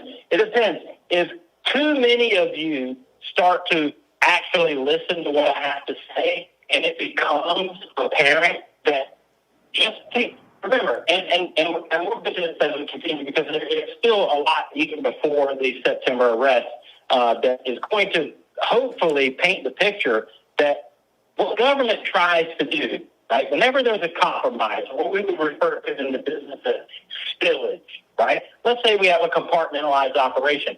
That compartmentalized operation is built like that, right? You have cover stories, right? Or signal reduction, right? Which is basically your backstories. If one layer of the onion is peeled back, well, we've got another lie ready to move forward to fill the gap in hopes that everyone will just finally buy that lie. And you saw this with COVID, right? The initial bullshit story was that it was a bat in a wet market, right? And then the next story was, it was an accidental release. Right? And then the next story was, well, maybe it was an intentional release. Maybe China's attacking us. Well, the true story is that, there's plenty of evidence to support this, and experts have come forward and said, oh, yeah, that strand of research was actually initiated here in the United States at the University of North Carolina under an Obama administration program that was ultimately shut down and then moved from America to the Wuhan lab, right? We know this because the CIA just recently got caught paying their own analysts who weren't read into the compartmentalized operation, who said, yeah, it looks like this, that, or the other thing. And they're like, well, that's way too close to the truth. How about you change your story and we'll buy you a brand new car or give you a nice Christmas bonus or whatever, right? I mean, these are all indicators of something more nefarious going on. But see, compartmentalized operations are designed so that you'll never actually have all the pieces on the same of the puzzle on the same table in order to get 100% verification. But what you need to know is that what they're telling you is a lie. And when someone is lying to you, the next question is, why are they lying to us? What are they hiding? Right? And this is the nature of these types of operations. And the best way to defend these types of spillages are, so this is a big conspiracy theory, right? How did it happen? What's every single detail?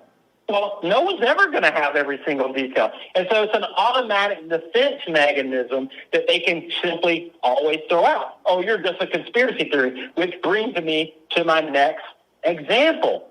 So January 6th happens.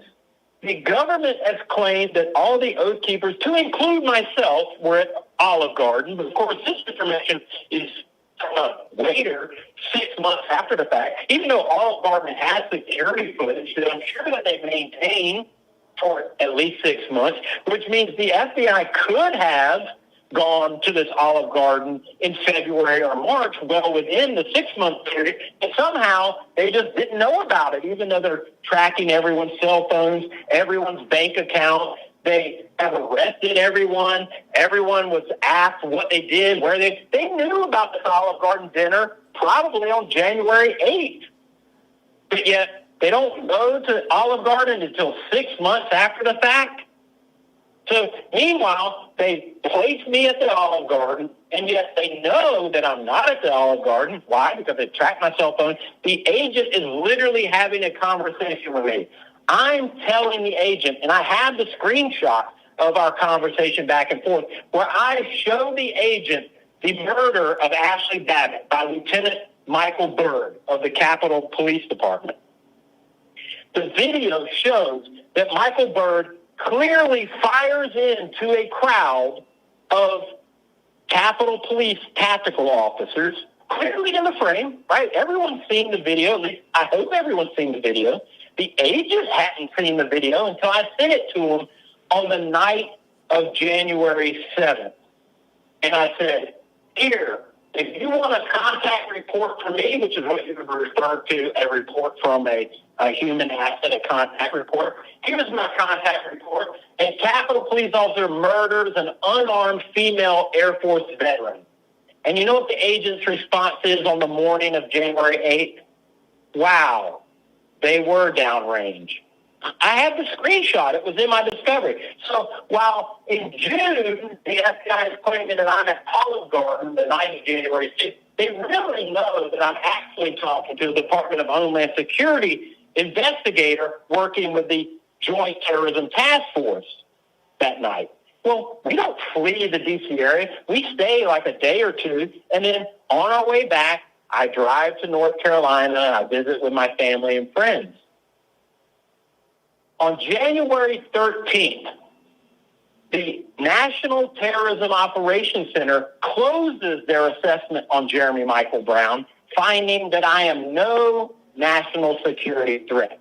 And they've analyzed social media. They've done all these things. This is on January 13th. They're already starting to investigate all the people that I was with, people they know I was with, right? They've had conversations with me. They tried to recruit me in December. They know exactly who I am. They, by now, certainly know that I was at the hotel picking up my weapons on January 7th, because at this time, they're now arresting January 6ers, or very close to arresting them. Most of the guys that I was with were arrested in January and February.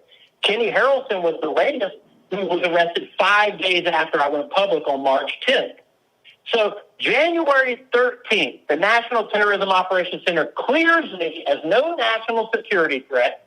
And then oddly, while I'm visiting with my uncle, who just actually passed away this past Sunday, I'm at his house in North Carolina. I get a call from a number I don't recognize, so I answer it, and it is a Washington Post reporter. And he says, Mr. Brown, I've written an article about your attendance at January 6th, and I'd like to get your comments on it. And I said, well, who are you with again? Oh, I'm with the Washington Post.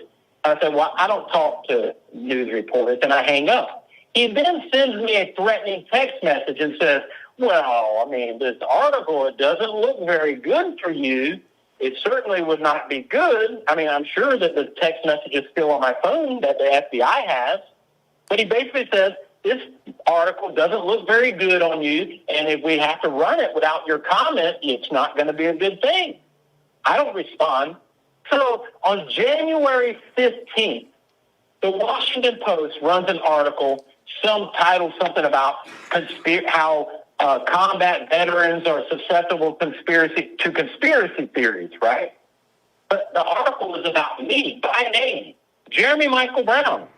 And they write about me, and then they use 3 other examples of combat vets that were part of January 6th, that were there on January 6th, and then they close out the article about me. In essence, the Washington Post, a nationally circulated Washington-based newspaper, actually globally circulated. I mean, Washington Post is a big, hairy deal, right? And owned by Amazon, it certainly has no nexus to the federal government at all. In fact, it's not like the special agent in charge of my actual investigation is married to an Amazon executive.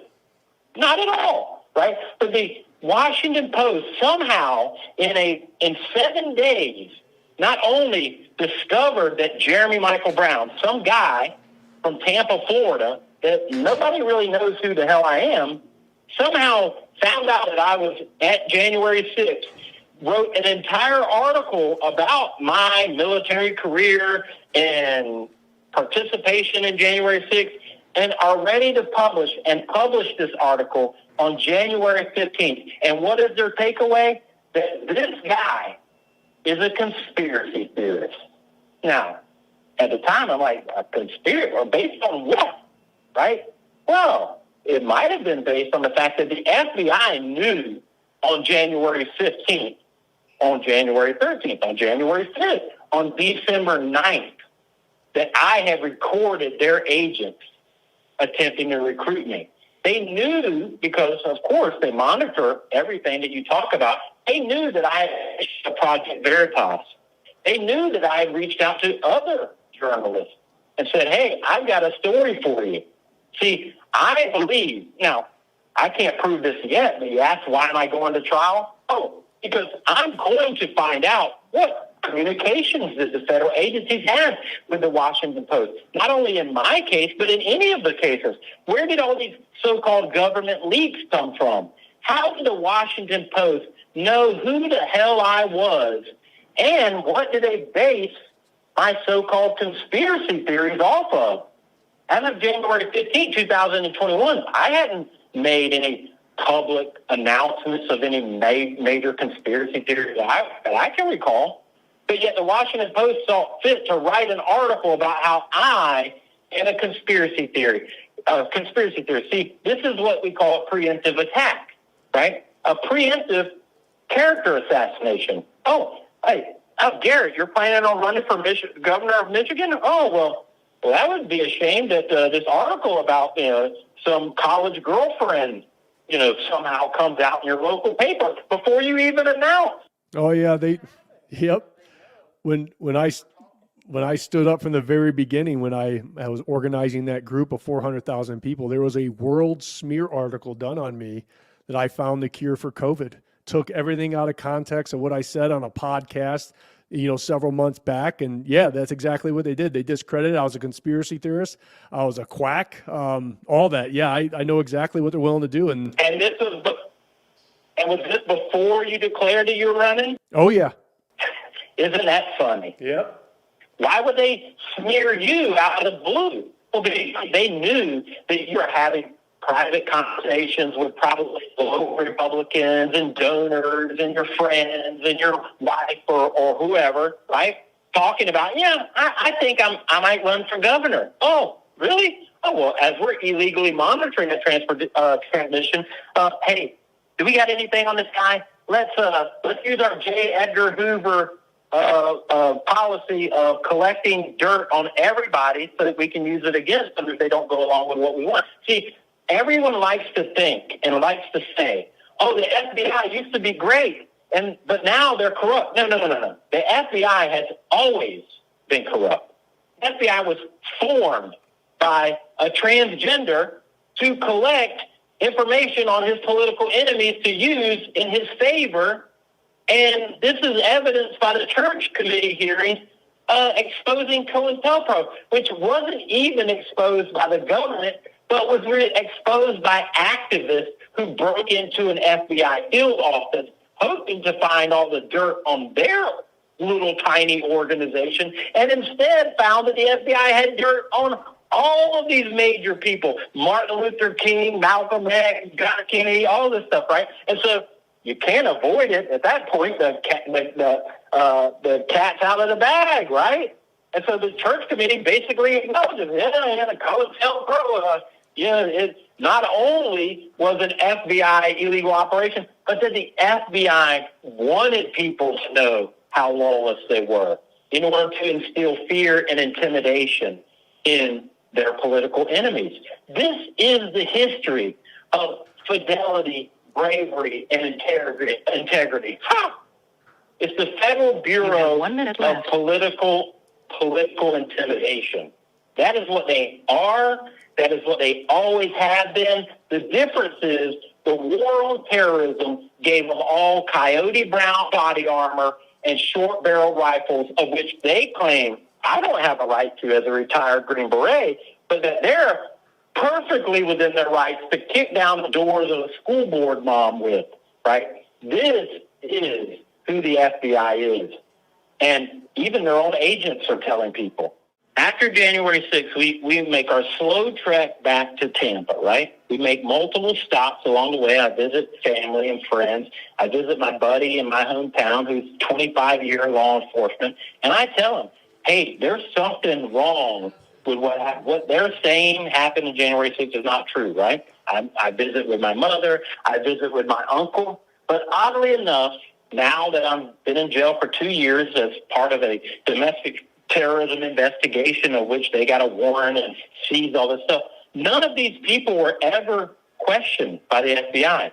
So here, I apparently was part of a seditious conspiracy to unarmed overthrow the United States government on behalf of a far right-wing radical white supremacist, even though there was a Hispanic female, even though there was a black guy in the crowd, even though the protectee that we were protecting was a black female, right? But no, in fact, one of the members is a transgender. Okay? But yet we're the far right, radical, white extremist, white supremacist extremists, right, that tried to overthrow the government. And we know that this Jeremy Brown guy was with them ever since November because we had confidential human sources. We've met with the guy. We had phone calls with him on the morning of January 6th and conversations with him in the evening. In fact, the Washington Post just writes about how this guy was a radical conspiracy theorist. Maybe we should send some investigators to talk to all the people that he immediately reached out to right after this event. But they didn't. Why? Because they know exactly who I am. They know exactly what I know. And they just wanted me to not exist. They wanted me that if I did arise on the scene, they wanted everyone to be like, isn't that the guy that the Washington Post just said was a major conspiracy theorist? Yeah, don't listen to him. Which, to answer your very early question, why hasn't your story been picked up by any national voices? Good question. Maybe they're being told by their little minions, their little whisper campaigns throughout the controlled corporate government-controlled media infrastructure that, that guy, he's a total loony bin, right? I mean, sure, he was in special forces for 20 years, held a top secret clearance and all this other stuff. Yeah, I mean, he ran for U.S. Congress. He ran for Florida State House of Representatives. He owned his own small business. He was a military contractor for Booz Allen Hamilton as an instructor at the Joint Special Operations University. But see, clearly, he's crazy, right? This is how a whisper campaign works. And so there was no interest in my friends. In fact, no effort by the FBI to investigate this so-called co-conspirator in this grand seditious conspiracy. But yet they use the evidence in their trumped-up arrest in other Oath Keeper cases to point to, look at this guy. He had explosives. He had an arsenal of weapons. He had an RV that he called Ground Force One. Well, what the hell does that have to do with anything? It's all fantasy. And yet, to this day, Garrett, not one single law enforcement officer of any shape, size, color, race, creed, religion has ever asked me a single question about my involvement in January 6th.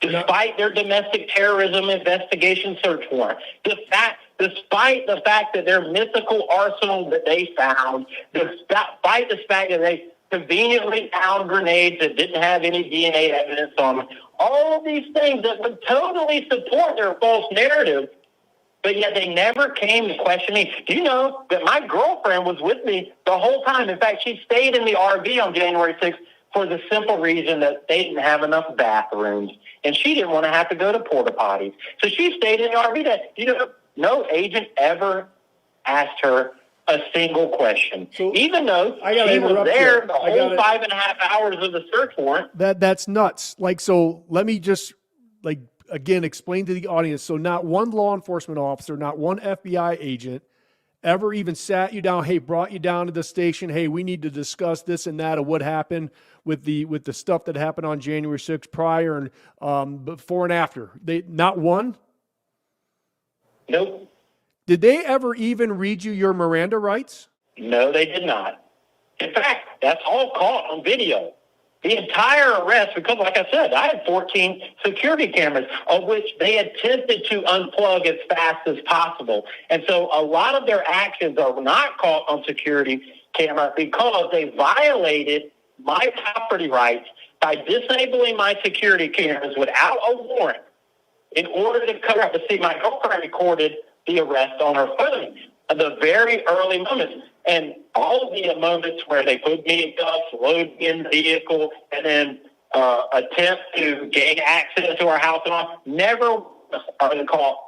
Or did they ever Mirandize me? I know what my rights are, and I know what Miranda is. And they never read me my rights. They never advised me to be silent. They attempted to dupe me into unlocking my cell phone by pretending that they had it, which they had not had it, because, see, we have that all those moments on security camera, right? The agent violates the search. The search warrant specifically states you are not to ask for the person to unlock the phone, right? That's what the search warrant literally lays out, states clearly.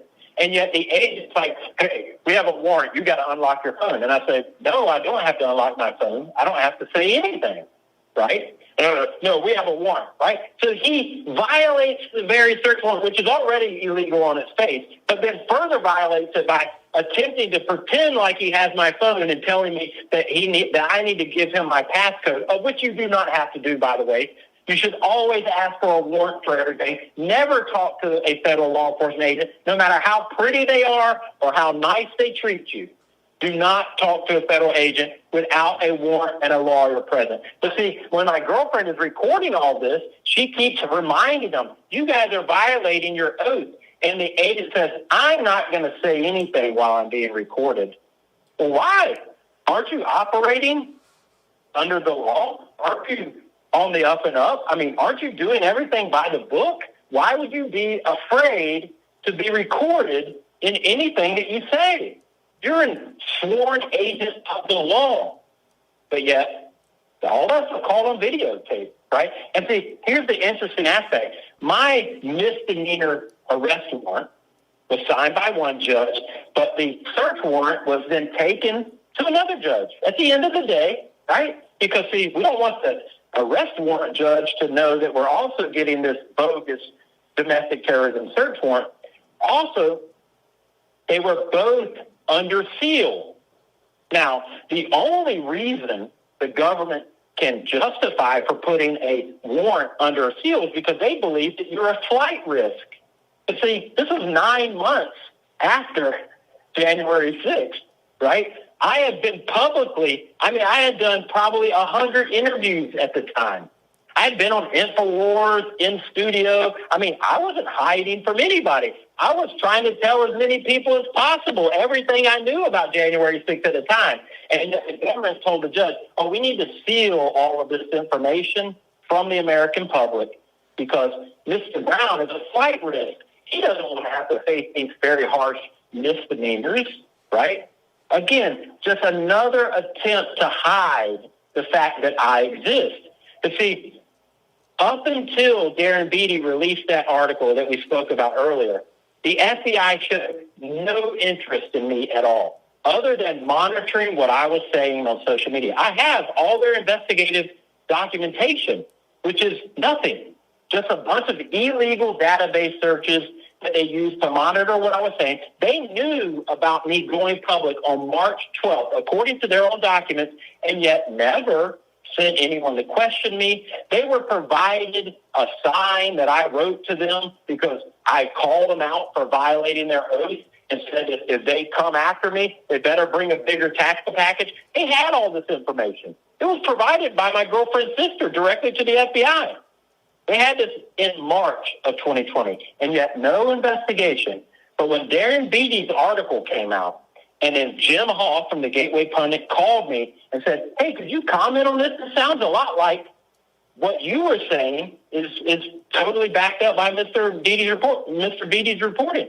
And I said, yeah, this is exact. The government has two techniques for guys like me: to ignore them into oblivion, which up to that point, June of 2020, or 2021, they had ignored me into oblivion, even though they had ample connections.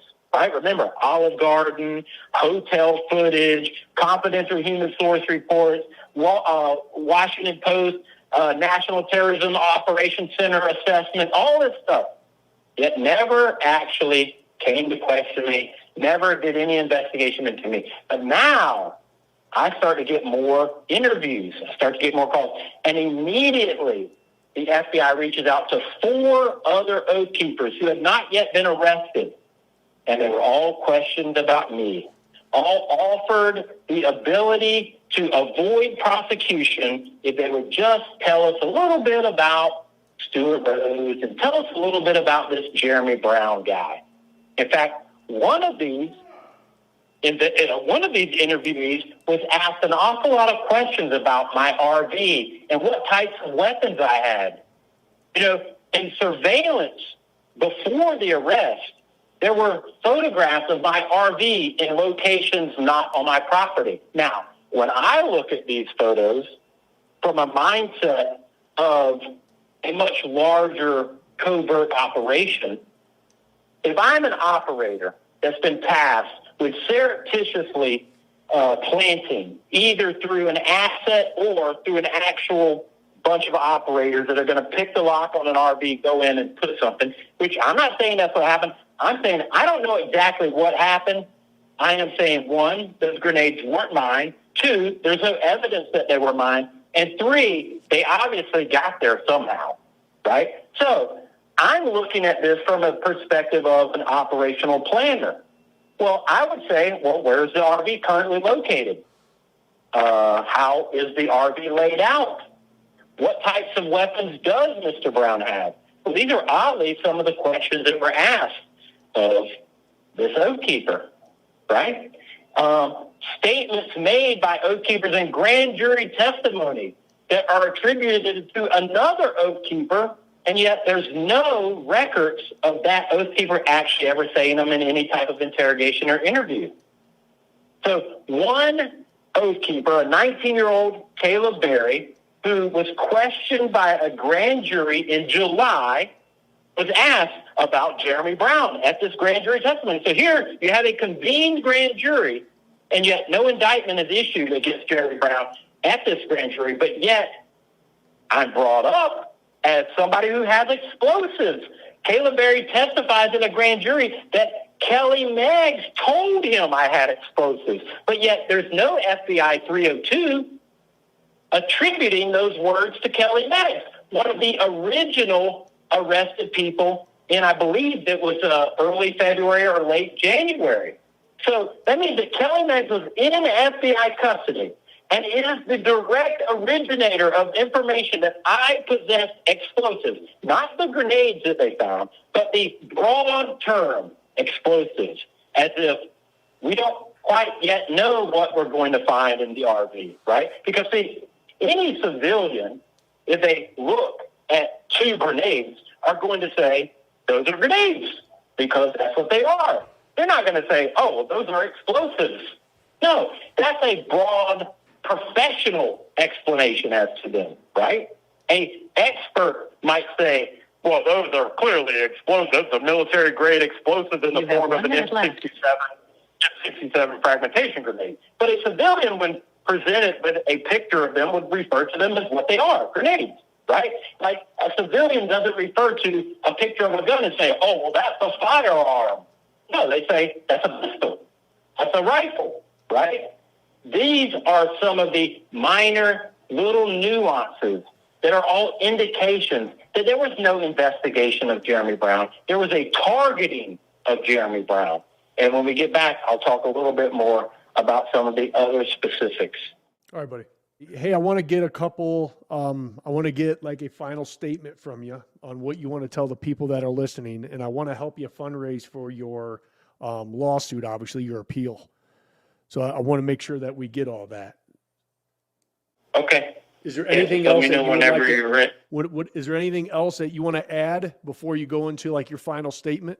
Yeah, I mean, if you're ready to wrap up, we can certainly do that. I mean, there's a ton more to go, and if you ever want to get some more information, I'll be more than happy to continue, because look, the reality is that these things are extremely complex and complicated. They have to be by design. Otherwise, they'd be very easily uncovered and it would never work. And so, my main thing that I want to say to the American people is that you're being lied to because you are the subjects of a military takeover of this country in order to facilitate a much larger global agenda of the elimination of sovereign countries worldwide, right? I mean, this is why you see the infiltration of politicians at the highest levels. I mean, look, it's no coincidence that the Biden administration received all this under-the-table money from China, and then China's spy balloons are allowed to just traverse the country with no problem. Their naval vessels are allowed to penetrate our imaginary, apparently, defenses, right? And we only know about it because the Coast Guard catches them, right? I mean, we should be concerned that the largest other military in the entire world is sending naval vessels for the first time in the history of their Navy off the coast of our country, and they're only being discovered by the Coast Guard, or that they're sending spy balloons. I mean, this is all an intentional and deliberate attack against the United States. I mean, look at the fentanyl crisis that we all know that China's behind it. I mean, they don't even deny it. I mean, other generals have been saying for decades that we're at war with the United States, like radical Islamists. They're literally saying we want to destroy everybody, and everyone's like, I think we might be able to negotiate with them. No, that's intentional buffoonery, right? They aren't thinking they're going to be able to negotiate. They're compromised. They're literally, I mean, how many billions of dollars has the government provided Iran in cash? How many plane loads of cash have we flown into Iran? How many attempts to ensure Iran is able to develop nuclear weapons as our government is responsible for? And yet here we are clamoring that we got to go to war with Iran. It's like, we created Iran. Iran is only able to do what they're doing because we allow them to violate our own sanctions. I mean, it's a big, huge game, right?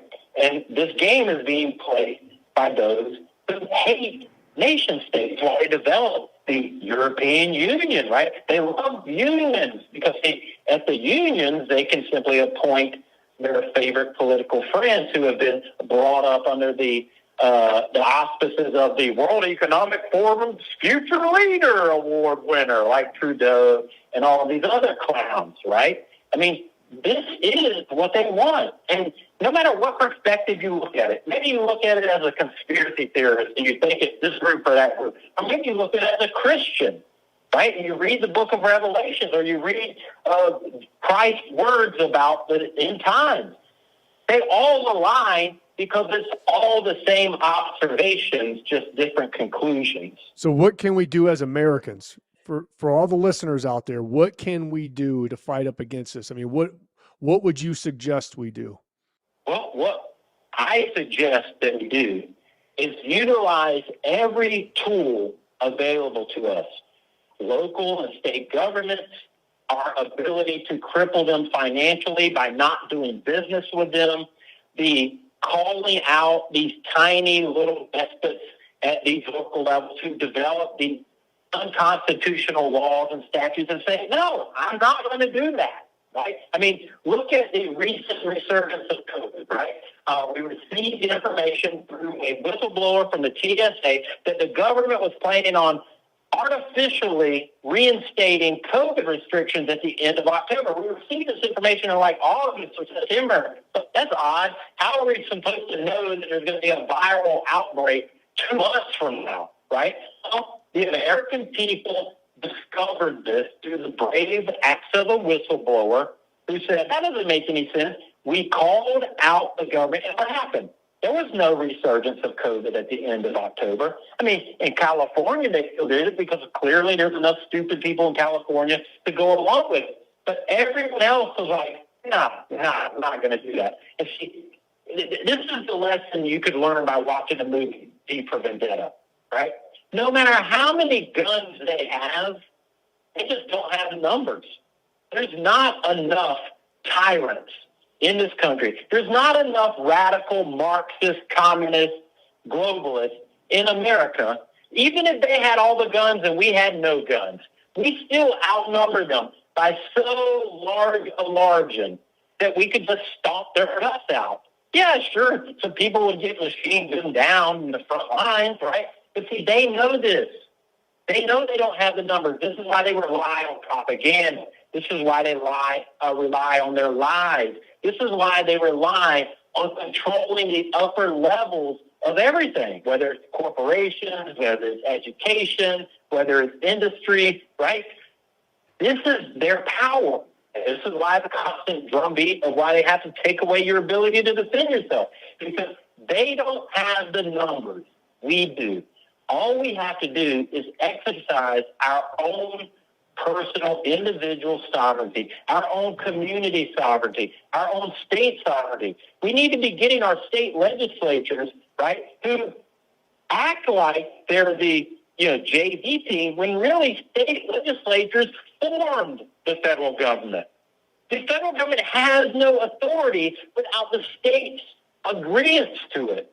So we need to be leveraging these state legislatures and these state attorney generals to say, no, we're not going to do that. And some of them have, right? Missouri has stood up. Louisiana has stood up. Texas, to an extent, has stood up. But we need to understand what this government was meant to operate like. And Jeremy, we just don't. Can I interrupt you? I got an important question I want to ask you. So if we start getting the momentum at the local level, at the, the state rep level, you start getting the majority of the states to say, you know what, no more. Do you think they're willing to start World War III to eradicate the rest of us so they can keep control?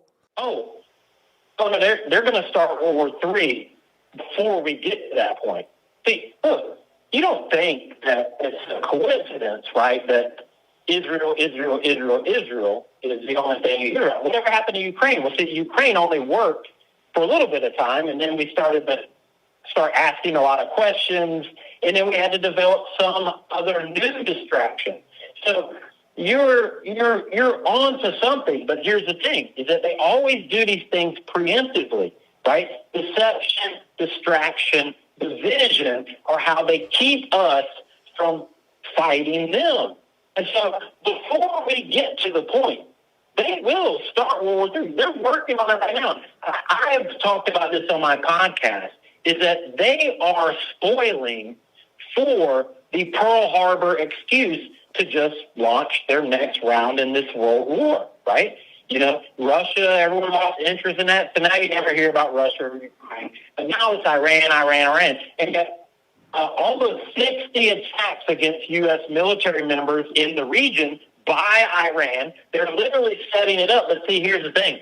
Iran hasn't killed anybody yet, right? They're waiting for that moment where a U.S. service member or a bunch of U.S. service members die, and then that, they believe, will be the Pearl Harbor moment. We've got to bomb Iran. We know that they've wanted to take over Lebanon and Iran for years because Wesley Clark exposed that there were 7 countries in the Middle East that they wanted to take out, and those are the only 2 left, Lebanon and Iran. Just happen to be the 2 countries that they're currently holding off from taking, because, see, the American people haven't said in large enough numbers. They're not going along with their scheme. And so they want to really kick it off, but they just can't. And that's why they're just going to allow American troops to be put out there as decoys and keep getting traumatic brain injury and keep getting these attacks. And not do, they're trying to make the Americans beg for war. And yet we're just not doing it. And so you're right. I mean, look, war is always used as a great distraction. I mean, Orwell wrote about the use of war as a great distraction in 1984. And even talked about, like, wait, the enemy keeps switching sides. I thought we were on their side. But no, it doesn't matter. Whatever we tell you, whoever we tell you the bad guy is, right? Remember, Russia was our ally in just World War II. Germany was the bad guy, but now Germany's the bad guy. I mean, they simply just bounce this stuff all around and they put it in a nice, pretty narrative, right? Like, oh, Hamas are Nazis. Well, yeah, but what about the Azov battalions in Ukraine? They're also Nazis, and that's not some conservative conspiracy theory bag. That's the New York Times reporting about the Ukraine battalions. Nazis. Jeremy, right? we have a few more and here's minutes. the reality. We have a few more the Nazis minutes. are everywhere. What would you like to say to the audience? You have a few more minutes, and then after we're done here, I'm going to put a shout out for everyone to donate to your defense fund, brother. So you got 2 minutes. What would you like to say to the audience? You have to realize what is going on, right? You live in a world ruled by deception, distraction, and division. And the reason I'm fighting my case in the way that I am is to expose this deception, to expose that the judicial system that you've seen on television shows and in movies is not the judicial system that you will face when they someday come for you. And they will. Just read Martin Niemeyer's poem. They always come for everyone. I'm trying to expose as much as I can. And I'm trying to use their own words against them. I'm trying to use their own system against them because, see, the best way to expose that the system is broken is put to the test. Let yourself be affected by it and get it on the record. And then I can make the case to the American people. This is what I'm doing, and it takes resources, and it takes time. And I'm willing, look, I swore an oath to support and defend the Constitution of the United States against all enemies, foreign and domestic. So help me God, right? I took an oath when I was 17 years old. I spent 20 years at the highest levels I could achieve possible within the United States military to defend this country, to defend the American people. I'm not about to just give up on that simply because it's the FBI today that's the enemy rather than Al-Qaeda or ISIS, right? I see what they're doing, and what they're doing is wrong, and they're not going to get away with it. Look, Brandon named my release of that interview Green Beret versus the FBI, which I thought was funny at the time, but that is exactly what it has turned into over the last 2.5 years that I've been fighting this battle, right? And I'm going to continue to fight it because it's all that I know to do, because I see what they're doing is wrong. And the American people, they can believe it or not believe it. But it doesn't matter if you believe that that other person over there wants to kill you. When they come to kill you, they're going to do it. When they come to arrest you, they're going to do it, whether you believe it or not. And so we need to wake up and come together as a country and fight this tyranny. We appreciate you, Jeremy. We're going to have you back on the show here in the next couple of weeks, brother. God bless you. Okay, thanks a lot, Beret. You betcha, sir. If you were able to get through all of that footage, you're probably like where I'm at right now, concerned, scared, what to do. Can we really make a difference? And that's one thing that you all have taught me, is the power of one can lead to the power of many. You never know a small act that you may say or do, a conversation that you may have, a phone call that you may take, that may literally change the lives of millions tomorrow. And that was the whole point of this interview, to bring this awakening to all of you so you can continue to stand up. And I'm hoping all of you that are watching, that this throws gasoline on the fire of liberty and the fire of your heart and the fire of your own soul to continue to stand up to what we're against, because it's going to take all of us together as the American people to stand up against this evil that is in front of us. Ladies and gentlemen, this is our Normandy moment. This is our World War II event. You must rise to the occasion. You can no longer sit on the sidelines. You can no longer sit in the shadows. You have to get into the fight, no matter how old, how young you are. It is time for all of us to rise up together and continue to take back lost ground. We're no longer holding the ground, folks. We're taking back lost ground now. So I urge all of you, if something inside you gives you that fire to run for office, any level of office, run. If it gives you the fire to get involved in your local elections, it gives you the fire to get back good patriotic Americans who are running for office, then you must do so. You can no longer put your head in the sand any longer, because that story right there, That's going to give me what I need to continue my fight and what we're trying to do. And I will do everything I can to bring you up-to-date, accurate, and truthful information. So God bless you. God bless the state of Michigan, of course, and always. God bless these United States.